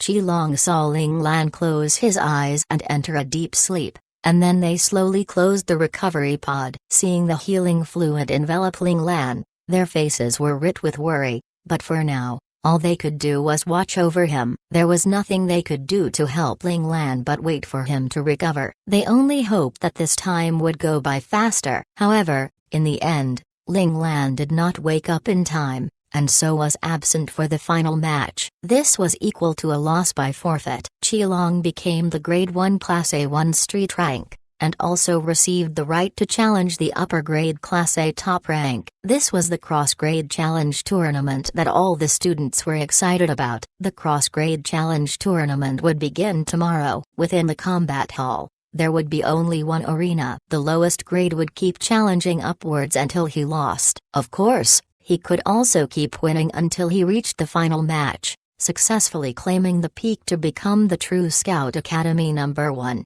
Still, all the children of Grade 1 Class A knew that Ling Lan was the true top rank, the undisputed king of Grade 1 Class A. On this point, even Qilong himself had no doubts. Chapter 89, The Mysterious Murals. When Ling Lan, who had had her consciousness forcefully extracted, opened her eyes once more, she found that she wasn't in any particular instructor's training space, nor was she in the main hall of the learning space where Little Four was at. Instead, she was in an extremely dark and gloomy tunnel. Ling Lan couldn't help but frown. She wasn't a stranger to tunnels in the mind space. Once, one of Instructor Number 5's twisted experiments had been held in this sort of setting. Of course, that experience definitely could not be called pleasant, so Ling Lan was not a big fan of this sort of surroundings. Still, Ling Lan was also very clear on the fact that whether she liked it or not, she would have to stay put here. The learning space had never put anything up for negotiation. Ling Lan waited for a good long while, but no instructor presented themselves. The furrow of her brows deepened. What exactly was going on? Hello? Is anybody there? Instructor number 1? Instructor number 5? Instructor number 9? Yelled out Ling Lan. She did not want to waste time here on this sort of endless waiting. Remember, on the outside, Qilong was still waiting to fight a match with her, and she really didn't want to be a no-show. The only response Ling Lan received was a gradually fading echo from the tunnel. There was no human response. After some thought, Ling Lan raised her hand to rub at her forehead and said with a helpless tone, "Little Four, stop playing, come out now." She thought that this could be a prank by Little Four, but unfortunately, silence was still the only response Ling Lan received, and so Ling Lan was stumped. Could it be that she had guessed wrongly? Ling Lan's brows were scrunched up tightly as her gaze swept over her surroundings in hopes of being able to find some clue. If this was a test, the learning space would definitely provide some sort of hint. The lighting in the tunnel wasn't very good. She could only see for a distance of about 10 meters. All around her was a thick darkness, just like a black hole capable of devouring everything, so still and quiet that she felt suffocated. Ling Lan took several slow steps forwards, and it suddenly got even darker. Ling Lan squinted her eyes, trying to get her eyes adapted quicker to the meager light that was almost darkness. Ling Lan thought that it would be dark all along the tunnel, but unexpectedly, it got subtly brighter right in front of her as she shuffled along, and then she found that 2 meters ahead, on the wall on her right-hand side, there was a small platform jutting out, with a small oil lamp sitting on it. The lamp was emitting a feeble light, lighting up the area around it for several meters. How stingy. Couldn't they have put out a bigger one, a brighter one? Ling Lan was a bit disgruntled. As a girl, she really hated the dark. Ling Lan's grumbles had just faded when her face went slack in surprise. She had noticed that she was surrounded by thick darkness once again, not a trace of light visible. Seems like this tunnel has a curve to it. Only that could explain why her sight could be obscured, preventing her from seeing the light of the next oil lamp. Ling Lan continued to move forwards. When she once again entered the place where the light was the darkest, she saw something from the corner of her eye which made her let out an involuntary cry of surprise. She felt as if the wall at that section was not the same as what she saw earlier, an even flat sheet, but instead had highs and lows as if marked with something. Could it be that the wall contained some secret, or perhaps the information of the test? Ling Lan felt a surge of excitement. She quickly retreated back to where the oil lamp was, and with a leap through the air, she plucked down the oil lamp from its platform. Looks like there was a reason for setting out oil lamps that can be removed. I actually overlooked that. Luckily my sight is amazing, letting me see things that most people can't, so I didn't miss it in the end. Even as Ling Lan congratulated herself, she became even more cautious. She had sensed that the test set by the learning space this time was not easy, no instructions from the instructors, and also no hints from the system. She even suspected that, if she hadn't discovered the key point hidden on the walls, she might very well have gone around in never-ending circles in the tunnel, until she managed to find it, or perhaps, if she never managed to find it, she would be here until she died. Ling Lan shook her head vigorously, telling herself to stop scaring herself. She lifted the oil lamp and continued onwards with a hand on the wall. Finally, the uneven section of wall she had noticed revealed itself before her. It turned out to be a realistic lifelike mural. Ling Lan lifted the oil lamp high, and rays of light shone over the mural to display it in its entirety before her eyes. And then, Ling Lan felt a rush of killing intent assault her senses, making her draw in a cold breath. On the mural, corpses littered a wild plain. Their bodies were broken and battered, and on those corpses whose faces were still distinguishable, one expression was vividly portrayed: terror, a profound terror born from extreme despair. And in the center of this plain piled with corpses, a person stood tall. He was looking at everything surrounding him with a smile on his face, as if in admiration, but also as if he were enjoying this lavish feast of bloody carnage before his eyes. At the same time, gripped in his hands, was the head of an infant still in its swaddling clothes. His fingers had already sunk into the infant's flesh, causing countless rivulets of fresh blood to flow down and obscure the infant's face.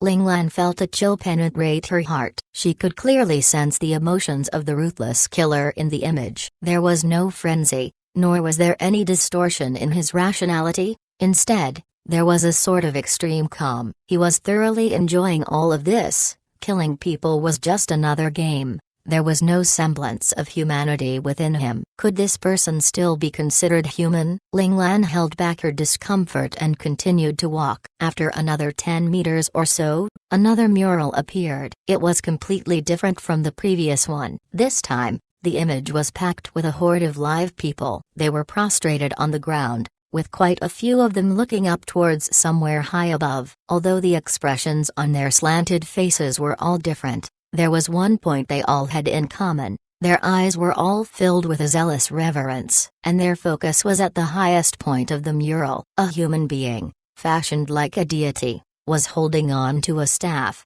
smiling benevolently down at all of his believers at his feet. Unsure why, Ling Lan, who should have felt warmed and calmed by this picture, again felt a chill run through her. She couldn't help but feel that that deity's smile carried a type of mockery and contempt, as if within his eyes, all he saw were a multitude of ants. Ling Lan's brows drew even closer together. What were these murals trying to tell her? Ling Lan knew that the learning space would not give out useless images. If there was no meaning to them, the two walls of the tunnel would be smooth and unblemished, not to mention how concealed the murals were. Ling Lan was not someone to think herself into knots. Since she couldn't figure it out now, then she would just continue moving onwards to find the answer. Subsequently, more murals appeared one after another, bringing Ling Lan through demonic realms, fantasy dreamscapes, spiritual planes, and also bestial wildernesses. All kinds of strange and fascinating worlds presented themselves before Ling Lan one by one. Even as Ling Lan was awed and stunned by all of them, her confusion grew. What exactly were all these seemingly unrelated murals driving at? Just like that, Ling Lan skimmed over all these murals one by one. After approximately half an hour, when the countless murals were starting to make Ling Lan's eyes cross and head spin, yet another new mural appeared.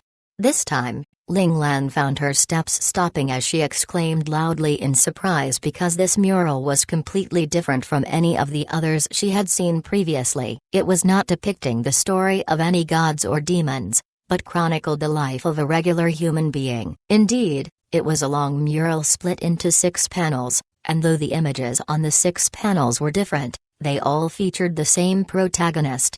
In the first panel, he had a confident smile on his face, and his eyes danced with excitement. Carrying his own weapon, a bastard sword, slung over his back, he walked out of his own world. In the picture, behind the protagonist was a golden paddy field, It was harvest season, a peaceful refuge. In the second panel, he came to a world buffeted by foul winds and bloody rain. He saw hell on earth, as a group of bandits raped and pillaged a random village. Young and filled with a sense of righteousness, he was enraged, drawing out the bastard sword from behind his back to clash with the bandits. The story was picked up closely in the third panel. At his back, countless youths followed his lead, lifting all kinds of weapons to fight back, finally killing every single one of the bandits. And then, since the village had already been destroyed, the survivors all willingly decided to accompany him on his travels. In the fourth panel, the group helped many other people who needed similar help. They lifted their weapons to defend themselves and to defend others, and here, the people gathered around the protagonist had increased. In the fifth panel, two different camps of people were warring with each other. The protagonist was standing in the middle of one of the camps, his bastard sword lifted high above him, pointed at the enemy as he shouted to attack. Countless warriors followed his lead into battle, courageously charging at the enemy. In the final panel, he had ascended the dragon's throne, which represented the right to rule. He was smiling, while the warriors who had followed him faithfully by his side had their arms raised high as they cheered. Joy and excitement were written all over their faces, for they had managed to defeat all the enemies that had threatened them, and established the utopia they had dreamed of. Achieving success and establishing a legacy, Ling Lan wondered at this strange turn. After all, the previous murals had all depicted stories of spirituality, gods and demons. It was a bit hard to take this sudden lane shift into a record of the struggles of a human. Ling Lan only paused for a moment. When she finished looking over the entire mural, she chose to continue moving forwards. She had only taken a few steps when she abruptly stopped, and as if thinking of something, she quickly backtracked to return to that image on the first panel. In short order, she skipped to the sixth panel, and then Ling Lan's initially calm face turned grim in an instant. Is this image trying to tell me about the corruption of a human heart? Gaining power, but losing one's true self in the process? Is it worth it or is it not worth it? Or perhaps there is yet some other deeper meaning? Ling Lan's brows became even more tightly furrowed. The smile of the protagonist in the first panel was sincere and enthusiastic, and very warm. But by the sixth panel, the same smile had already become fake and superficial, even cold. Ling Lan stared closely at the protagonist's smile on the sixth panel, and the more she stared the more strange and unsettled she felt. Perhaps Ling Lan had stared too long, for she felt as if the smile on the protagonist's face was growing wider and wider, and at the same time, the chill emanating from the depths of his eyes seemed to become ever more palpable. It got to the point where Ling Lan could vaguely sense a surge of killing intent. Ling Lan's heart skipped a beat, but just as she thought to jump away from the mural, she found that her body could no longer move. FCK. What in the world was happening? Why couldn't she move? Right then, Ling Lan noticed that, within the mural, an odd streak of black had appeared on the protagonist's originally gray-white eyes, and was rapidly expanding to encompass the entire mural. Soon, the mural had become a terrifying vortex of swirling darkness, and unsurprisingly, the immobilized Ling Lan was directly sucked into it. Chapter 90, Evolution Mission. Ling Lan could only feel herself tumbling and being tugged every which way within the black vortex, and then she was swiftly sucked into a bottomless black hole. She felt as if she was traveling through the black hole. Perhaps it was for only 1 second, or perhaps a long time had passed, like maybe an hour, or even a day. Ling Lan's awareness became somewhat dulled, and just as she was blanking out, light flashed before her eyes, and she was spat out from the black vortex. Ling Lan felt herself falling rapidly. At this time, Ling Lan could see that she had arrived at an unknown small valley and was now hurtling down towards a small grassy hillside. Ling Lan didn't know if this patch of grass was potentially dangerous, so she took in a deep breath, and using her developed core strength, she swept her right foot down several times, sending several strong gusts of wind flying down towards the grass. These winds thoroughly ruffled the grass below, sending the wild hares hiding within scattering in fright, with even several ground rodents among them. The possibility of there being a hidden swamp or traps, None. The possibility of concealed venomous insects and other dangerous pests, infinitely close to zero. In that split second, Ling Lan determined that the spot she was about to land on was safe, and so she freely allowed her body to fall. Still, she remained cautious, for Ling Lan knew that in an unknown world, there would also be unknown dangers. After landing safely, Ling Lan carefully observed the surroundings of her landing point. Seeing that there really was no danger, only then did she take the time to take a closer look at the beautiful valley before her. The view in the valley was breathtaking. On the distant hillsides, countless trees grew, a patch of gold here, a patch of vibrant red there, and verdant greens were everywhere. At the foot of the hills, the thick grass was interspersed with wild flowers in a variety of colors, swaying gracefully in the wind. There was also a small brook that weaved among the flowering meadow,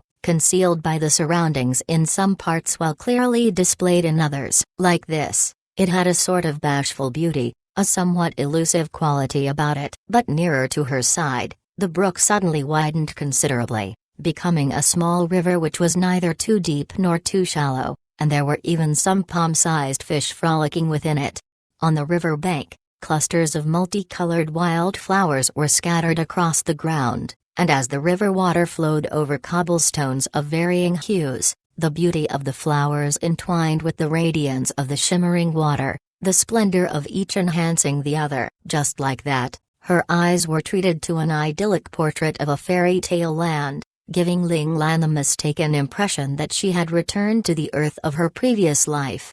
Although back then she had only seen such beautiful scenery online, she still remembered how enchanting those images were. Now, in this current world, it was already impossible to see this sort of beautiful natural scenery. The more advanced technology was, the more damage was done to the environment. Even though the Federation now had countless inhabitable planets which resembled Earth, it was impossible to find scenery as beautiful as that which had once existed on Earth. By the brook there was also a small footpath, meandering off into the distance in two directions. This proved that this valley was not uninhabited, otherwise there would not be such a path. Seeing this, Ling Lan was undoubtedly glad, because this meant that she would be able to find out quickly where she was, or perhaps find out what she was supposed to do next. Although Ling Lan's entry method this time was rather strange, she had already determined that she must have entered one of the specially designated missions of the learning space. Only when she completed the mission would she be able to return once more to the Great Hall of the learning space, or perhaps to one of the instructor's training spaces.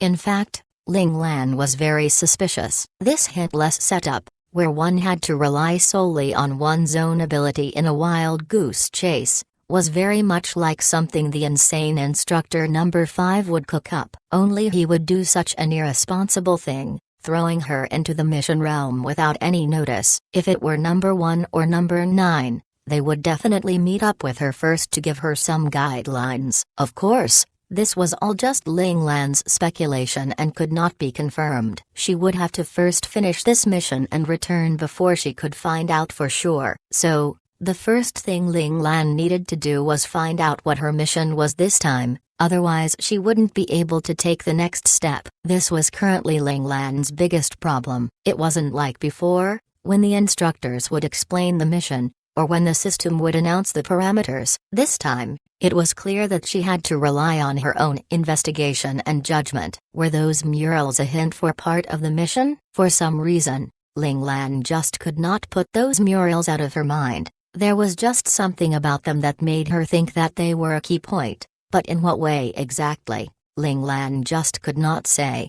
Since she couldn't glean anything from the murals right now, she would just look for some new clues in this place first. Her mind made up, Ling Lan started moving. She first looked at the direction of the river flow, and then started walking along the footpath, heading in the direction of the source of the brook. Ling Lan really liked to start from the beginning. That way, she believed that regardless of whether she wanted to search or to solve a problem, the order would be systematic, and it wouldn't be as easy to miss anything.